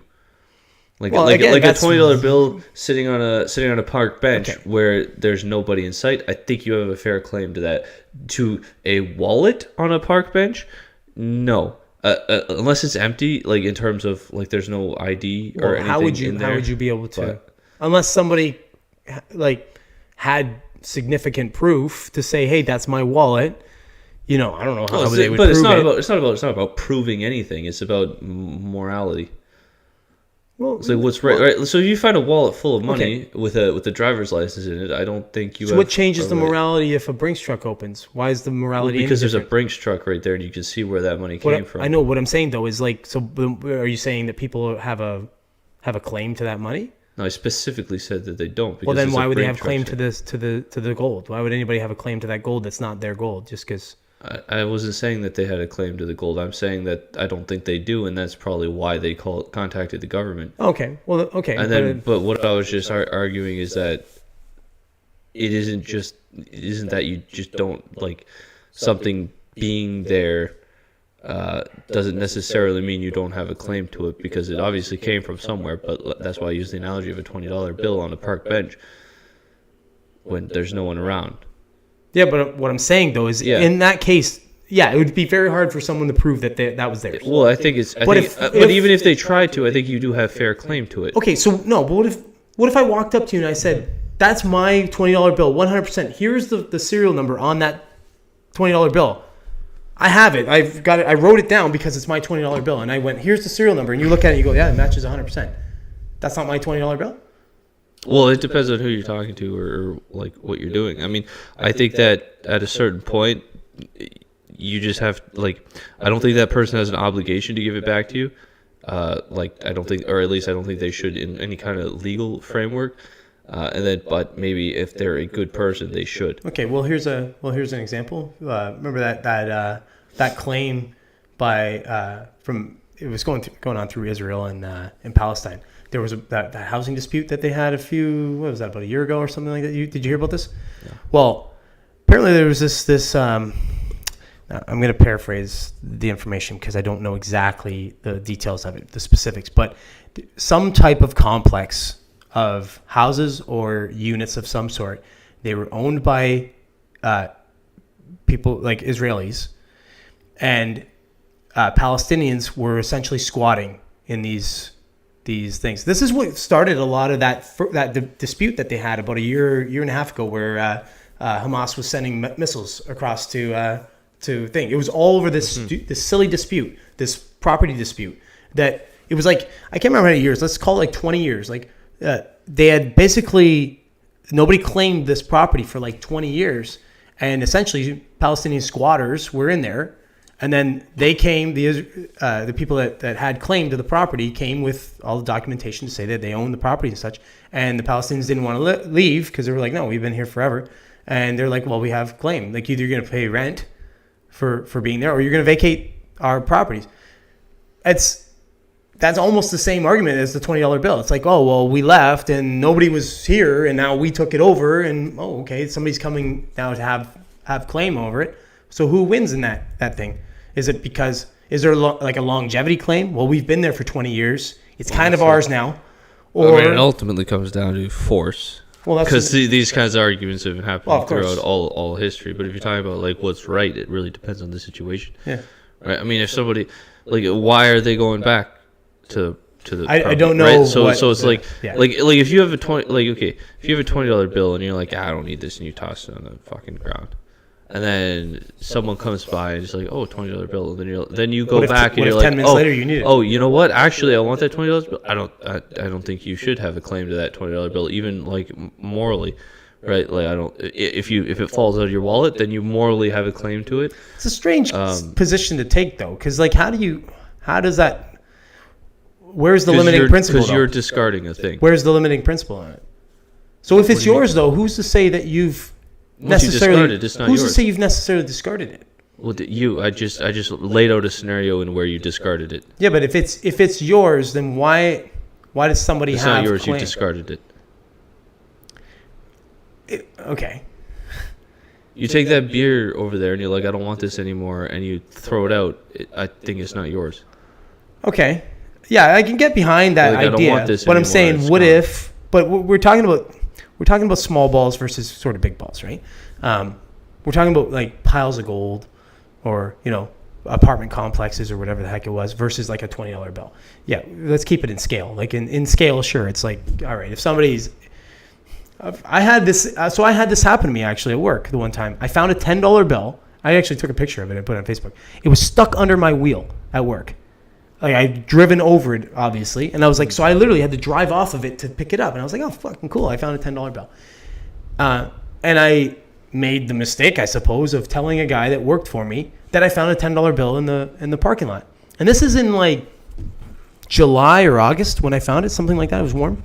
And he goes, oh, that's funny because I lost a $10 bill back in when we were doing inventory at the time, and it was like early May. And he goes, yeah, it was. I lost it in the parking lot. I was going to the lunch truck to pay for stuff. And I was like, all right. So I literally just gave him the $10 bill. I was like, oh, maybe it's yours. I don't know, whatever. So I gave it to him, and he accepted it. He took it. And like, I thought it was kind of funny that he took it, because if it were me, I'd be like, nah, fuck, keep it. Like, you found it. I don't care. Yeah, I was just coincidentally like, I lost it and you found it. That's cool. Like, but he took it back, and I thought, well, he clearly needs it more than I need it, right? But that's because I agreed to it. But also, you know what I mean? Like, that's a weird sort of situation where I agreed to go ahead and say, here, you can have it back. Now, what if morally, if I said no, fuck you, like too bad, so sad you lost. I found. I mean, yeah, am I an asshole? It sounds like he's probably lying. Yeah, he might have been. It's really, really convenient, right? Right. The guy you mentioned it to is all of a sudden he lost a $10 bill, right? Yeah, But he might have been. you never know. Yeah, he might have been lying, but again, he clearly needed it more than I did. Like he came up with a story for a $10 bill and $10. Like I'll give a bum on the street a $10 bill. Like I'm not, you know what I mean? So I wasn't like, oh my god, please don't take the $10 bill from me. Buy a hot dog. Right. So it's one of those kind of weird things. But I would think that the morality kind of doesn't change either way. It's just my choice whether I'm going to be a moral person or not a moral person, right? Like if I take something and someone claims to have a rightful claim on it and say they had proof. I mean, I forget how it went down exactly, but it was like the way he said it wasn't so bullshit that I was like, I would just conflate it to be like complete bullshit. It was, or dismiss it to be complete bullshit. But the way he kind of came up with the story, it was plausible that he could have lost it, and I found his $10 bill. So I was just like, oh, good enough, cool. Could have like, been good at lying. He could have been, yeah, it could have been, yeah. But either way, I was like, good enough. Yeah. But I don't know. I just don't think the morality changes. Like I don't see an argument for the morality of it. I see more of an argument like as if you think one thing, if you think finders, keepers, losers, weepers, then it doesn't matter what it is. It could be big, small, anything. But it's if you not the think same as the discarding. But if you think the other way, excuse me. But in the case of the gold that you're talking about, it wasn't discarded. It was somebody buried it to obviously try and save it, to try and keep it. They didn't bury it because they like burying things. They wanted to try and hide it from somebody. No, but I think it was stolen. Well, I think that's probably what probably happened, they stole it and then they tried to bury it. Yeah, that's most likely what happened. But if anybody has more of a claim on it, it would be technically like the family of whoever. No, it's the government because it was the government's gold. Oh, was it the government's gold? Oh, I thought you said it was thing's gold, Lincoln's gold or something. His government. Oh, it was government gold. Well, Lincoln was rich. Lincoln had his own shit. Yeah, but it was, could have been his personal gold. It was the government's gold. Oh, okay. And it was. Oh, then yeah, like it's was like lost. But that happens with like when people find shit in the thing ships. is not the thing is not who has claim to the gold. The thing is that they I found get it. gold from magic. I get your your original point was. And then the government came in and. They found gold through magic. This is it's a discovery spell. Use a discovery spell. The government, is not at least openly open to like the idea of remote viewing or this kind of thing. Right. And they come in, and someone, they're like, oh, hey, here's what we're doing. They were very open that they were using a remote viewer to kind of triangulate this location. And they tell this to the government, and the government, instead of, I don't know, laughing them off, saying, "Okay, whatever. If you find it, it's yours." Ha ha ha. Kind of, they might do something like that. They took it sort of credible and they enough to follow and they went behind their back to get there first. Yeah. Well, you got to think maybe something like that. Like I don't know how much gold was it. I think it was probably like a lot, $100 million worth. That's enough to maybe have a guy work in that case. You know what I mean? Like he's like, all of a sudden he gets a tip and he's like, or like somebody calls the government and says, hey, we have a line on this gold, whatever. And then they go, oh yeah, Stu in Department 13 over there has been working on that. They gave that to him like 20 years ago. And they call Stu and like, hey Stu, we got a hot tip on your fucking gold you've been working on for like 20 years and had no leads on. He's like, oh, cool. Okay, cool.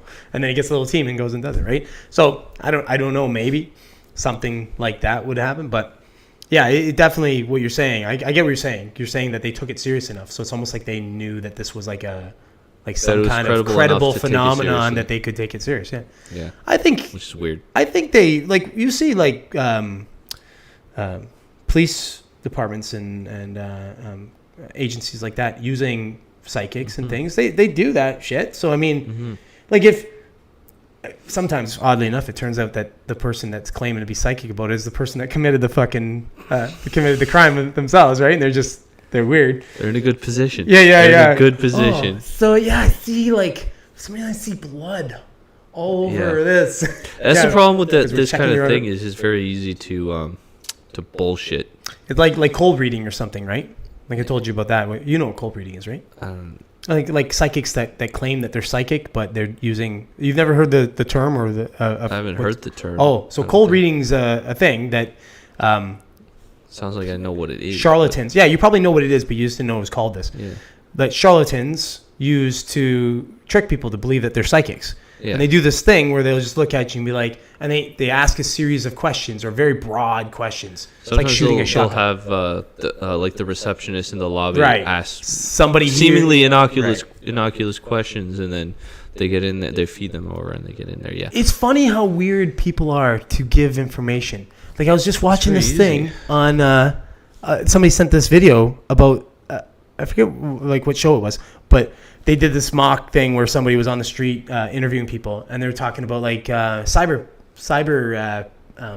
security and that, and they're like, discovering passwords and stuff. And this woman sat there and asked this other woman questions that led her to give her password. She was like, she goes, people use different things for their passwords, like a school or things like that. And she goes, and the girl goes, yeah, my password's actually my school and the year I graduated or something like that. And she's like, oh yeah, blah blah blah. And then she's like going over and she goes, so what do you do? And she's like, I do this. And she goes, oh yeah, well, what school did you go to? And then she's like, oh, this school or whatever. And then she's like, she's talking about whatever. And then all of a sudden she's like, oh, what class did you like? What year did you graduate? And she's like, such and such. And there's your password. There it is. Like, it's hilarious how stupid people really are when you start to lead them, right? But because they're not, I don't know, they're not conscious of what kind of information they're giving or what they're actually saying. Well, when you see like illusionists and stuff, they prey on that kind of thing. You watch. I love the people that do sleight of hand shit all the time or stuff. They'll distract you over here and they just took your watch off. Like, how the fuck? But they understand the human brain and how it works. And I mean, every once in a while, I'm sure they're caught. Like somebody felt it or whatever, or their distraction didn't work so well or whatever. But 9 times at least out of 10, it's working. Mm-hmm. And they do it in big crowds and shit, like David Blaine, a guy like David Blaine. He's able to do illusions and shit where he's like, especially the one where he pretends to levitate. And really all it is something to do with like the way he positions his foot or something, and he's able to like lift himself up, but it looks like he's levitating. I don't know. It's been explained a few times. I'm just not sure what the explanation is right now. But an old enough trick, people start to explain them. But he can do it in front of crowds of people, and they're all like, "Wow, what the hell happened? Like, how do you do that?" Mm-hmm. It's a part of it is conformity too. I think you say it like you can do it in front of crowds of people as if that's somehow more of a feat than doing it in front of like one person. I think the opposite is true. Based on you think it's harder to do in front of like a smaller crowd than it is, or just one person, because they're not distracted by the crowd. Well, it's not that they're distracted by the crowd. It's that they don't have a group of people to go along with and mimic their behavior. So like there's some studies done where I guess the experiment will go something like this. You come in to do an experiment. They get a random person off the street, and they would think that they're in there with other people doing the experiment as well.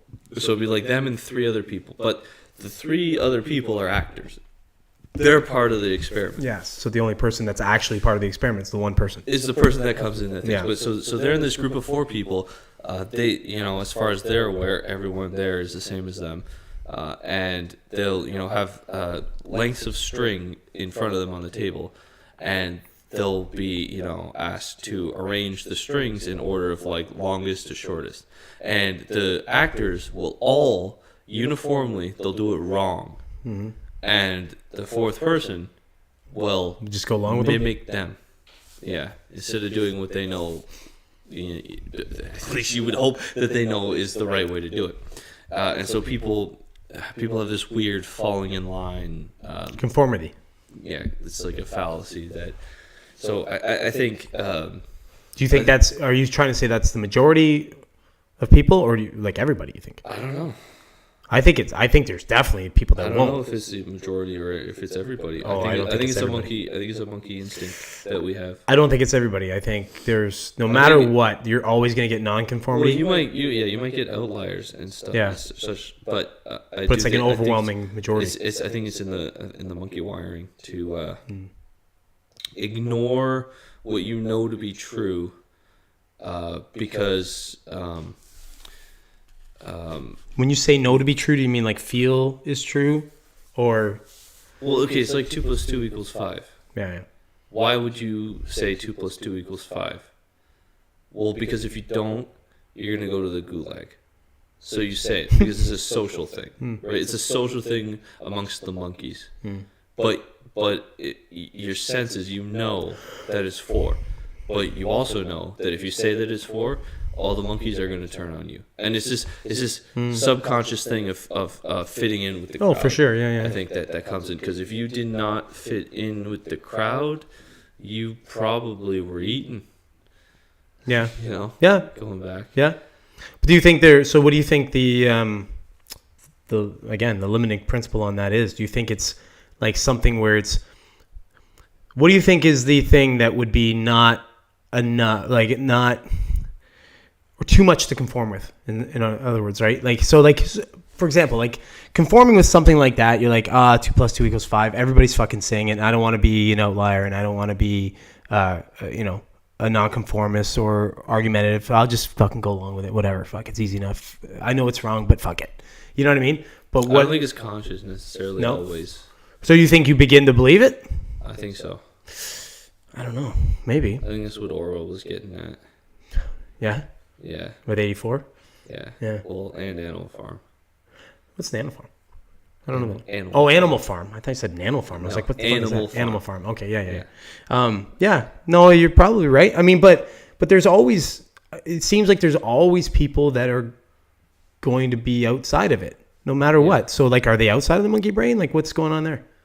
To a certain extent, maybe. Are they, I don't know. I don't want to say insane, but maybe like, maybe they're insane. Maybe there's That's something. how you define sane. Right, exactly. You know? So I don't know. Like, you can argue that they're the only sane ones. I don't like sanity and insanity. I mean, in a society like 1984, they get wiped out. Yeah, They're gone. sanity and insanity. Yeah. Why couldn't I say that without slowing it right down? Is such a razor fucking thin line. It's almost arbitrary too. Yeah. Well, it is. Yeah. Like you think about. Have you thought about like schizophrenia? Yeah. Oh, like, fuck yeah. Yeah. So, like, have you considered the idea that schizophrenics are tuned into something that's there? Well, I've never really thought about that, I suppose, but The idea that they see things that we don't see things. Well, they're not seeing; they're hearing, right? Hearing. But the idea is that there's an element of them that's tuned into something that's like the voices that they hear aren't necessarily. Don't they also see things? Don't they? I guess maybe some serious cases they might see things. I don't know. I think it's both. I think they have like. I don't know. So you've seen A Beautiful Mind, right? No. Oh no. No. It's a true story. It's with Russell Crowe in it, and he sees. So he thinks everything is a pattern. He sees everything in patterns, and he starts to. I shouldn't give it away because it's such a good fucking movie. I'm gonna give it away. Sorry, if you're gonna watch, you're gonna know.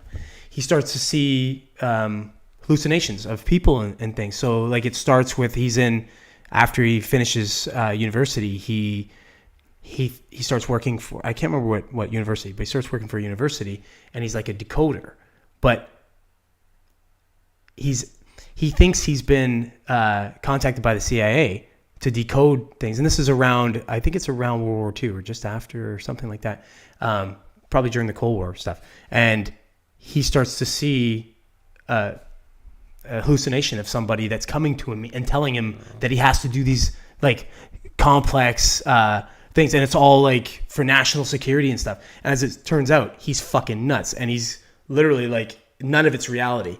This guy doesn't exist. Yeah. And it's all based on a true story. This guy this really sort of happened, and then he started like he had to come to conclusion the fact that he was a schizophrenic. And none of this he was a paranoid schizophrenic, and none of it actually was real. But he was seeing this stuff, and he was talking about it as he was older, and people would talk to him and say, "Hey, are you still seeing them?" He'd be like, "Yeah." And there's people that he's seeing are there, but he's ignoring them. He's learned to ignore the fact that they're real, like they're not real. It's fucking, the movie's awesome. Maybe the same thing to do would be to not ignore them. Maybe. Right? Like, but this made him do insane things. Right, maybe, yeah, that's true. Like, sometimes, like, Nikola Tesla's story. Yeah. He was borderline fucking nuts. Maybe nuts. Who knows? Yeah, well, by standards, he was batshit crazy. Yeah. But I think he was like Elon Musk, essentially. But, well, no. I think Elon Musk back then would have been just as nuts. No. You don't think so? No, I think so. I don't see a world where Elon Musk claims to be receiving information. No, I know, but listen though. But back then, because things he was talking about were so like front line, so ahead of time. Yeah. At the time. Yeah, I think in the same way that maybe people of the time. Well, Elon talks about fucking. Like, yeah, so right. So maybe in the same way that people of the time might have called Nikola Tesla nuts, people today call, or maybe not necessarily at this point, but like at 2010 called Elon Musk nuts. Yeah. Right. But what I'm getting at is Nikola Tesla is sitting there claiming that he's like receiving information from like an external source of some sort. DMT. Well, it wasn't DMT. No, I'm just kidding. I'm saying maybe he was a. Yeah. I mean, it could have been. Maybe it was the elves. And yet, yeah, maybe. Maybe you should ask those elves if you see them again. He got some very useful information that he seemed to think was not his own original information, which is. So, is he insane, or is he sane? Or is he maybe the sanest of us all? Or, are some people tapped into something? Right? And that's the idea with schizophrenia is like, are they tapped into something? Are they hearing and seeing things that are real? Like, maybe it's not real in the sense that it's going to be useful. Right? Like, you see a guy coming to you telling you stuff. Like, maybe it's not useful to you to engage with that guy that you are hallucinating, telling you stuff. But maybe that guy is real. Maybe that like you're like in a cross-dimensional sense, communicating with like another person from a completely different reality. Yeah, it's like a weird quite possible. Quite possible, right? Yeah, and so it's like I think anything's possible. That's the thing about me. Like when you say something that's within a certain realm for me of possibility, even if it's like outside of what you think normal constructs are, you know what I mean? Like physical constructs or things. I still think it's possible. Like, because I don't believe that I know really anything. So if you say something, I don't have any concrete sort of belief of anything, really. You know, when I say that, like I'm so malleable to listen to someone's different point of view to say maybe that's possible. Like, you know what I mean? I'm not so married to any kind of idea. Yeah, so you're defining belief as being married to like. Well, Terrence McKenna, a belief sure is. Terrence McKenna has this quote. It's something along the lines of, "I don't grant belief over things. What I do is I entertain ideas." I like that. I love that. That's me. Yeah, I like to entertain. I think that quote that spoke to me years ago when I first heard it. I'm like, oh yeah, that's very good. You know. I find I'm so fucking curious to shit, to understanding things. Like I used to be called a know-it-all. There was a time when I was called a know-it-all, right? And I realized it was all approach on how I used to be, right? I used to put a lot of opinions out there on anything and everything, right? Mm-hmm. When I was younger. Your age even. And I remember this one guy would say www.alex.com, like Alex knows everything, right? And I guess it was hard. It struck me hard, right? I was like, oh, I don't like the idea that somebody thinks I'm a know-it-all, but I like knowing everything, right? So it's like you realize, wait, I don't know everything. I actually know nothing, right? You know? But it's like, the idea of being a know-it-all to somebody is somebody who has an opinion on everything and doesn't mind sharing it with you. Mm-hmm. You know, they're very strong. Like, oh, this is what I think about that. And I'm that guy. I have an opinion on things, or I have an idea or a thought, and if I don't know something, I want to hear it from you and I want to talk about it. I have a curious mind. So when I'm talking to somebody and I have an opinion about something, I like to share it. So it comes across very strong and like in a know-it-all sort of sense. So what I just started to do is I started to just shut up a little more and listen a little more, maybe not throw my opinion out as much. And it kind of changed, how people saw me that way, because they didn't say that anymore. They stopped calling me a know-it-all. So I realized, you know what? Yeah, I don't know shit, but I like to know everything. Mm-hmm. Like I hate the idea of being absolutely ignorant to anything. I want to have some kind of like not necessarily understanding, but more awareness of things, right? Mm-hmm. Like if you bring up something, and I don't know it, I'm like, yeah, well, please tell me. Yeah, I want to know this. Like, I want to expand my mind, right? But at the same time, I don't really have any core beliefs. Oh, I can make you expand your mind. I have some stuff for that. Yeah. But yeah, that's why give you a prescription. Yeah, but that's why we talk about these kinds of things, and like we go into go off on the tangents, because at some point I shouldn't say at some point. We already are limited to the amount of information that we either absorb outside of our own this podcast, right? Like when I don't see you in the other amount of hours that I don't see you, I'm hoping that you absorb a whole bunch of shit that I'm not privy to, and I'm guessing that you would hope that I do too. And then we can discuss. That you're just like a troglodyte. I am. I drag my. That's why my knuckles hurt all the time. I'm just dragging them. Yeah. And because I'm short and close to the ground. Here, I'm like, okay, Alex, here's let me tell you some things about stuff. Why don't you go ahead and tell me your opinion of him? You fucking know-it-all. Freaking idiot. You're stupid and you're a know-it-all. But yeah, it's like at times I want to have somebody.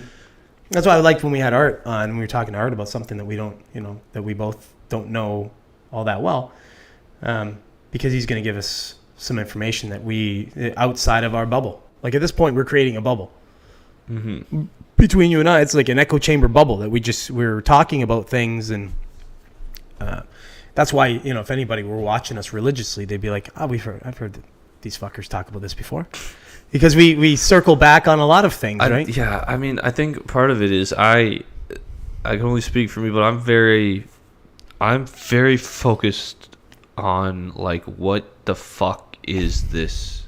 Oh, me too. Like, what is this? For a long time I've been... Like, what the hell is going on here? What is reality? What is it to be alive? What is this experience of being that I am having? And like what the hell is that? And it comes back to like psychedelics and everything, right? And then I am particularly becoming more and more interested in stuff like UFOs and remote viewing more recently, because UFOs, it always comes up with telepathy, and telepathy is a unofficially very well documented phenomenon within the psychedelic community. Mm-hmm. People experience this on psychedelics, which is interesting, especially when you consider, without getting into the broad perspective of what psychedelics are, when you sort of consider psychedelics, it's okay, that's really fucking interesting. And then that's connected to the UFO phenomenon, because that's how aliens communicate with us in some of these encounters, and then with remote viewing, it's like this particular, very specifically, this guy talking about using remote viewing to predict markets. It's such a paradigm shift, but at the same time, it speaks to an experience that I've literally had, right? Where I saw the number.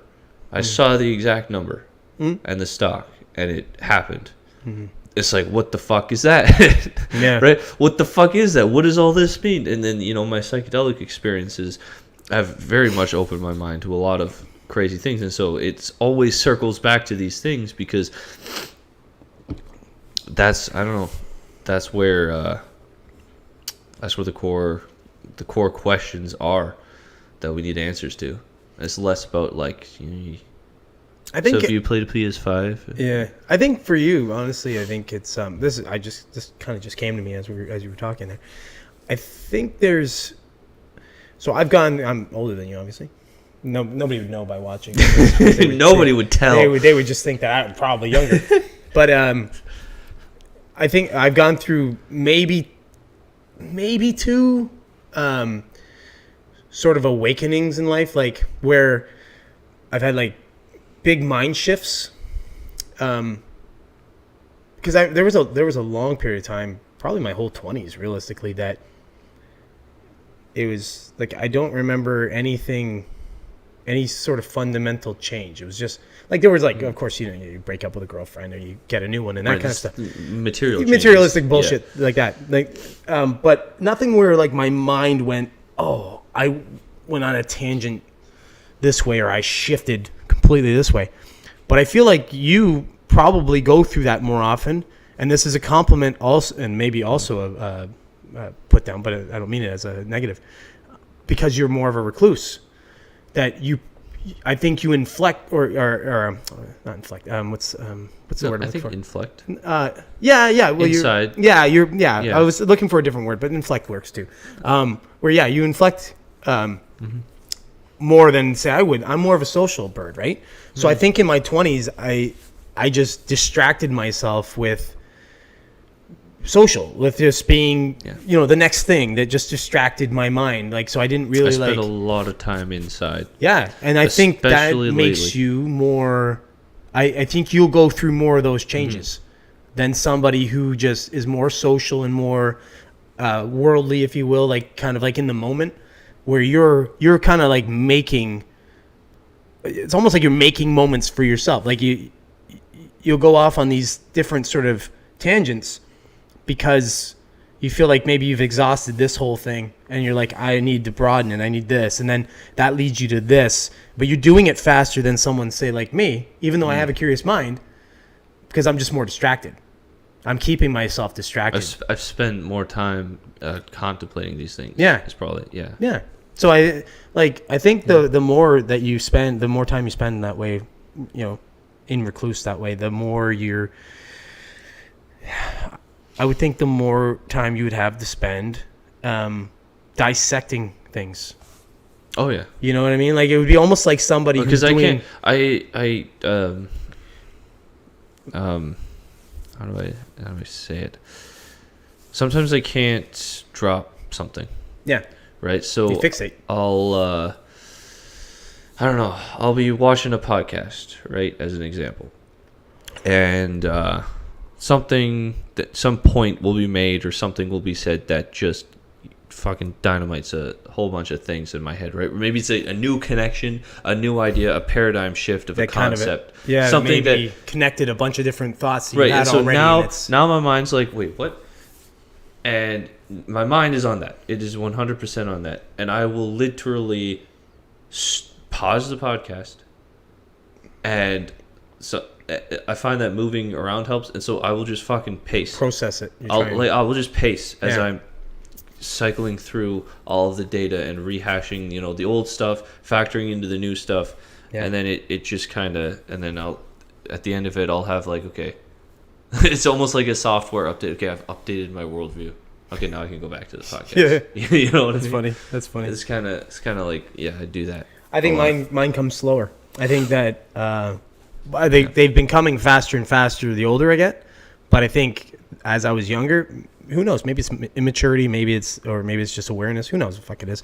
But I think for me, it's like I find that that's happening. The awakenings are happening a lot more often for me now than they were. Mm-hmm. I feel that I'm like, there were things before that I just maybe turned a blind eye to and I wasn't really aware of or open didn't to. Care about. Didn't really give a shit. And now I'm like, I find that even though I've always been a sponge for information.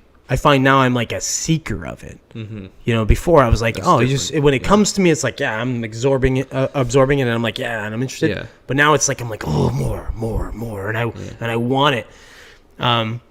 But the problem is, our silly monkey brains only have a certain amount of file storage, right? And that's not. I think so. No, you do, but it's huge. Yeah, but I think my file storage is. No, I don't. Fucking filled. Like, put it this way. You know how many songs I know? I think it's just about what you can focus on. Do you know how many songs I know word for word like At least 7. the what's that? At least 7. It's 6, but I'm working on 7. But word for word, the musical notations, everything in it. Right. But you know what I mean? Like, so my mind is filled with bullshit that maybe I don't need, but I seem to have. Which I'd love to be able to purge it. I wish you could do that. I wish you just like be like, dump that, delete that. I don't really need that. That's not servicing me any. So it's like, I just think that your brain has a certain amount of shit, no different than any. Memories are weird though. Well, memories are fragmented and stuff, and we don't understand memories. No, we don't. Like, you think about memories that you have of certain things, right? Certain big events in your life and stuff, and there are, okay. For example, when I look back at the accident with Randy, it went from having this absolutely vivid memory of it, where it was like it was like a movie. I could watch it in my mind, to now mostly having just a feeling of it. Like, I can recreate it because I know the data, but it's almost like looking at a fucking negative of a photo. You know what I mean? Like, you look at the photo and you go, that's fucking crisp and real, and you're like, but then after you're looking at, if you've lost that photo and you're looking at a negative and you're like, oh, I can see outlines of that. I know what that was and whatever. That's kind of like it becomes, I think, memories. That kind of happens in the psychedelic thing, which is one of the reasons fucking psychedelics are weird, and memories are, we don't have a clue what's going on with memories. But it's like, I've said this before. You know, I've been to the afterlife twice. Right, and I said there's a particular place that I've been to on 2 separate occasions that has something to do with the afterlife. It seems to, anyway. And I bring that up because this particular place, immediately following, like, as I'm coming out of the trip, it is so crisp and vivid and clear, and like there are elements to it that are like just baffling, like beyond what you would expect in a normal sort of physical space, that are there.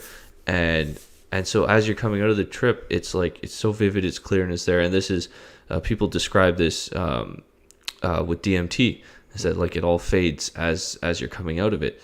And then over time, all you're left with is like the memory of you remembering it, essentially. As you're coming out of the trip, you're remembering it, and then at a certain point in time, you're just left with the memory of the memory, and it's like you can't, like, I don't know, it's like you say, it's like looking at a negative. It's like you have the data, but it's not the same as it was, which is weird. It's like, what is? I think that's the limitations of our brain. Well, I think not everybody's brain. There's some people that are photogenic, or photographic memories. I mean, and some people that have eidetic or something, where they like literally remember everything of it, like, which is fucking crazy. Whoa. But I think those people that have those kinds of brains probably are missing all kinds of other things. You know what I mean? Like, I just think that I think that our brains have a certain amount. What I was alluding to is I don't necessarily think memories and consciousness are entirely isolated in the brain.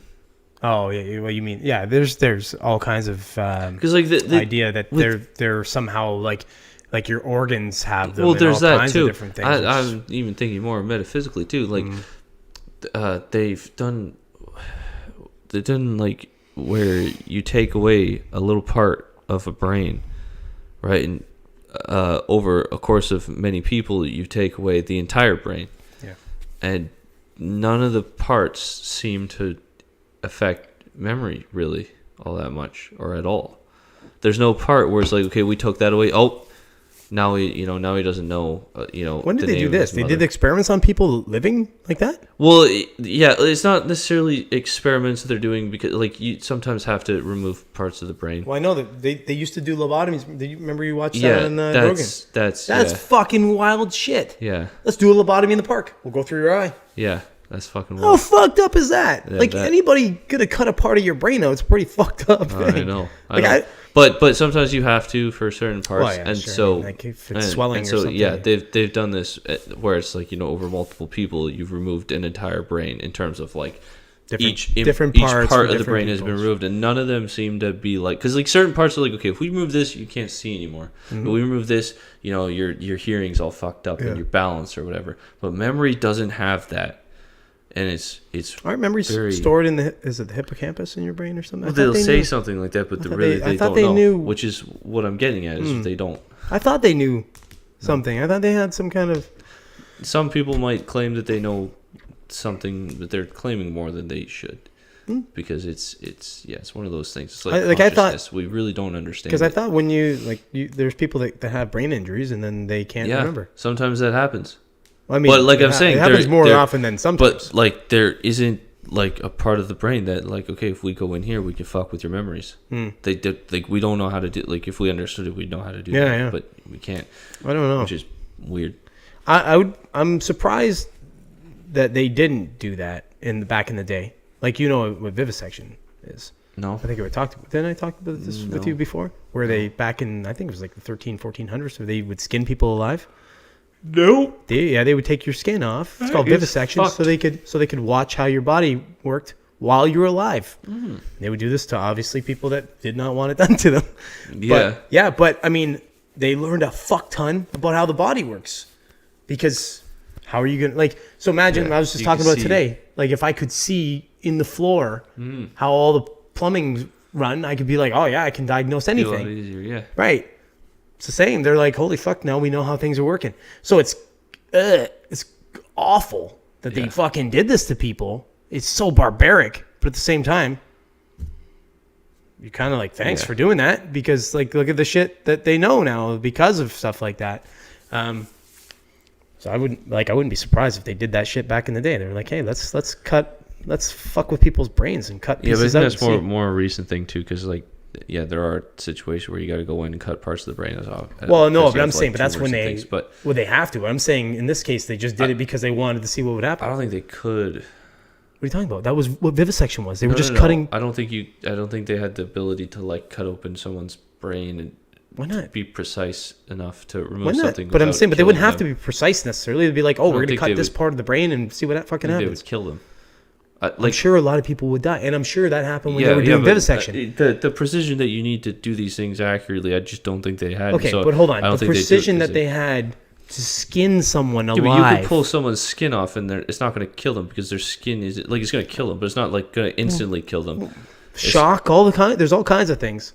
But it's not like your brain. I don't know, man. I think you're just do that. I think you're underestimating the ability for somebody to do shit like that. Like have you ever seen Faces of Death? No. Oh, there are a bunch of videos that used to be out where like some bad shit, like people would you'd watch people like snuff films of people being murdered and stuff like that. There was some fucked up shit. There was this. Oh yeah, there was this one that I unfortunately watched this. Ugh.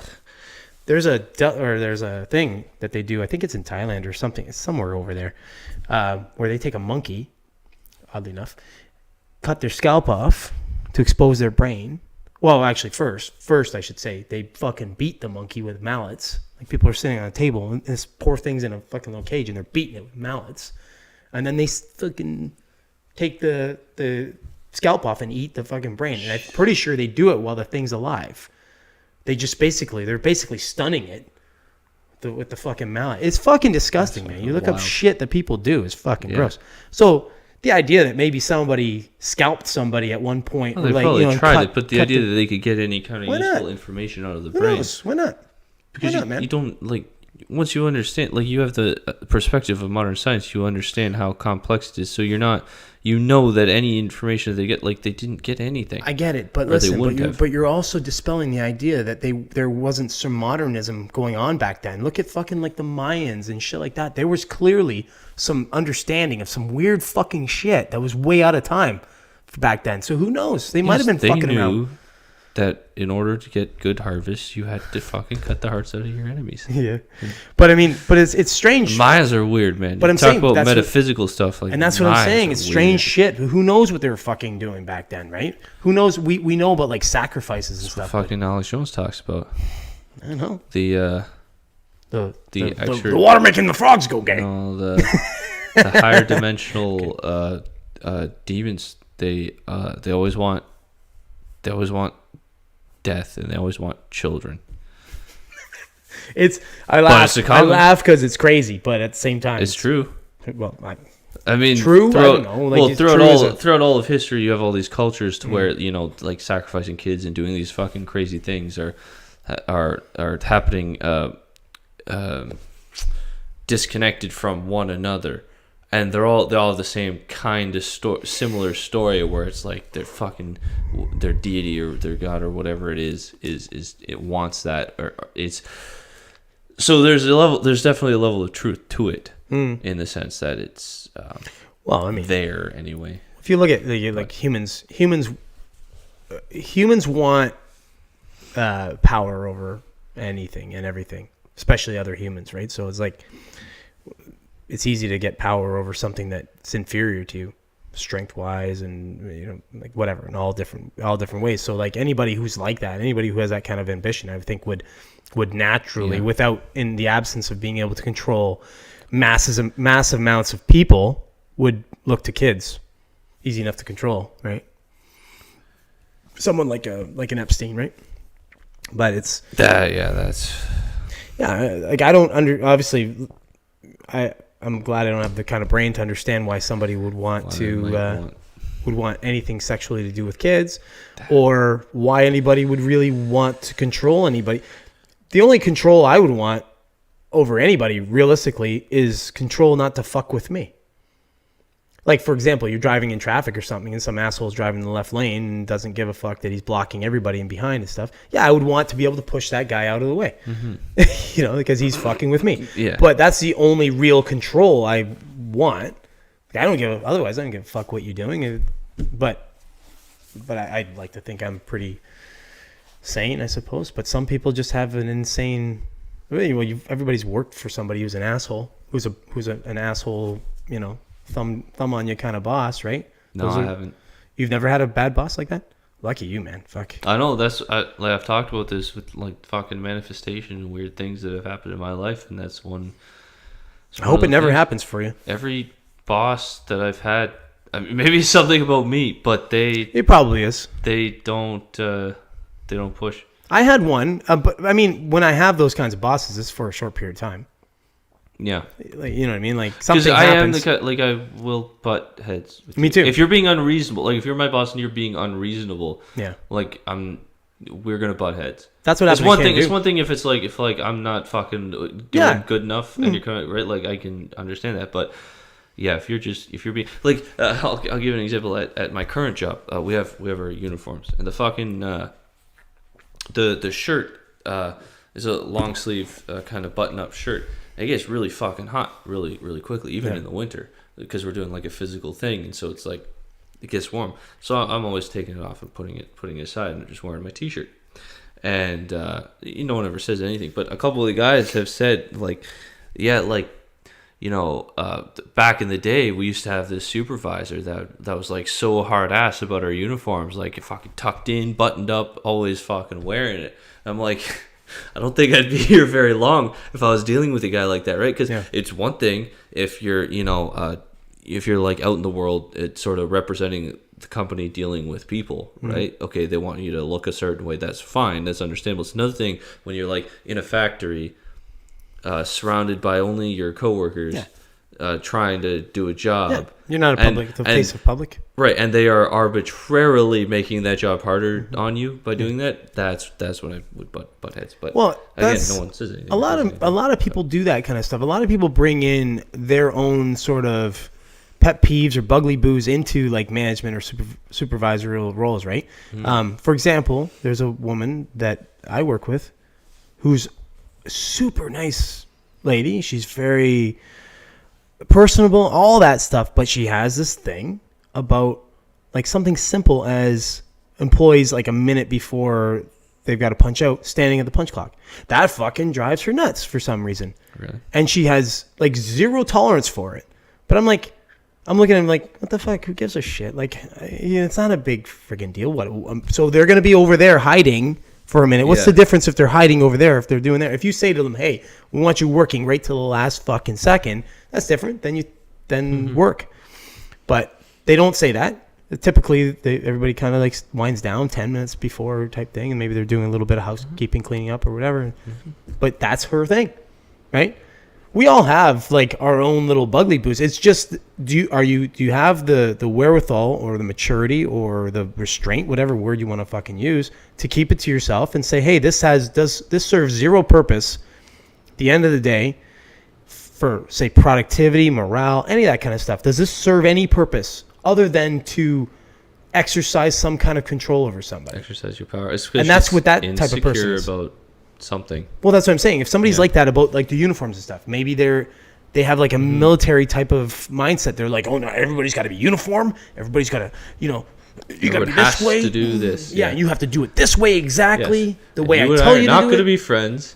Right. And our relationship might not not last very long. But you're not that kind of person that you could be put in a typecasted box and be like, okay, you got to do this exactly the way everybody else does. That would be the absolute opposite of the type of person you are. I could do that in a certain context. Well, you could do it if like, okay, if you're gonna if I went and joined the military, I could fall in line in that sense, sure. Right? But yeah, if as something. But there's a reason for it in the military. Yeah. The discipline That's and what I'm saying. If there's an reason. environment where like that kind of strict nature needs to exist, I can get with it. It's when it's like, okay, this is a casual workplace, and there's no reason for this other than you exercise your control. Yeah, we're not gonna get along. No, exactly. Yeah. And that, like when this woman was doing that, I was just like, I laughed at her. I go, it's funny because you're so nice. Otherwise, I go, but this clearly is your fucking thing. This is the thing that irritates you. She's like, it's totally irritating. I'm like, it's so funny how that is with certain people. Like I laugh that off, but I'm sure there are other things that would irritate the fuck out of me too. Mm-hmm. But having said that, I typically ask myself that kind of question. I say, what's this serve? If this irritates me just because that's something that irritates me, but it doesn't affect anything, why do I care? Like, why is that something that I'm going to I'm going to die on that hill? If it's not going to serve a certain purpose, a productive purpose or something, I'm not going to bother, wasting my time, spinning my wheels trying to control that thing, But I don't know. People look at those kinds of things differently, or we all have something, right? So I don't know. Anyways, maybe that's a good place to end. I was gonna say we might as well end on that. Like, there's a little telepathy there. A little. I know, yeah. It was non-verbal. You put it out on me. No, you put it into me. Oh, maybe. Hey, so listen, since we never say it, it's not the first thing you put into me, eh? I like to put stuff in. Yeah. Like this if you're watching and subscribe and share and tell all your friends, and mostly tell your grandmother. Don't hit that too fucking early because it disappears early. Remember, don't hit that. Don't hit that. That up there. It doesn't do anything. Don't hit that. Don't hit this. I'm an idiot.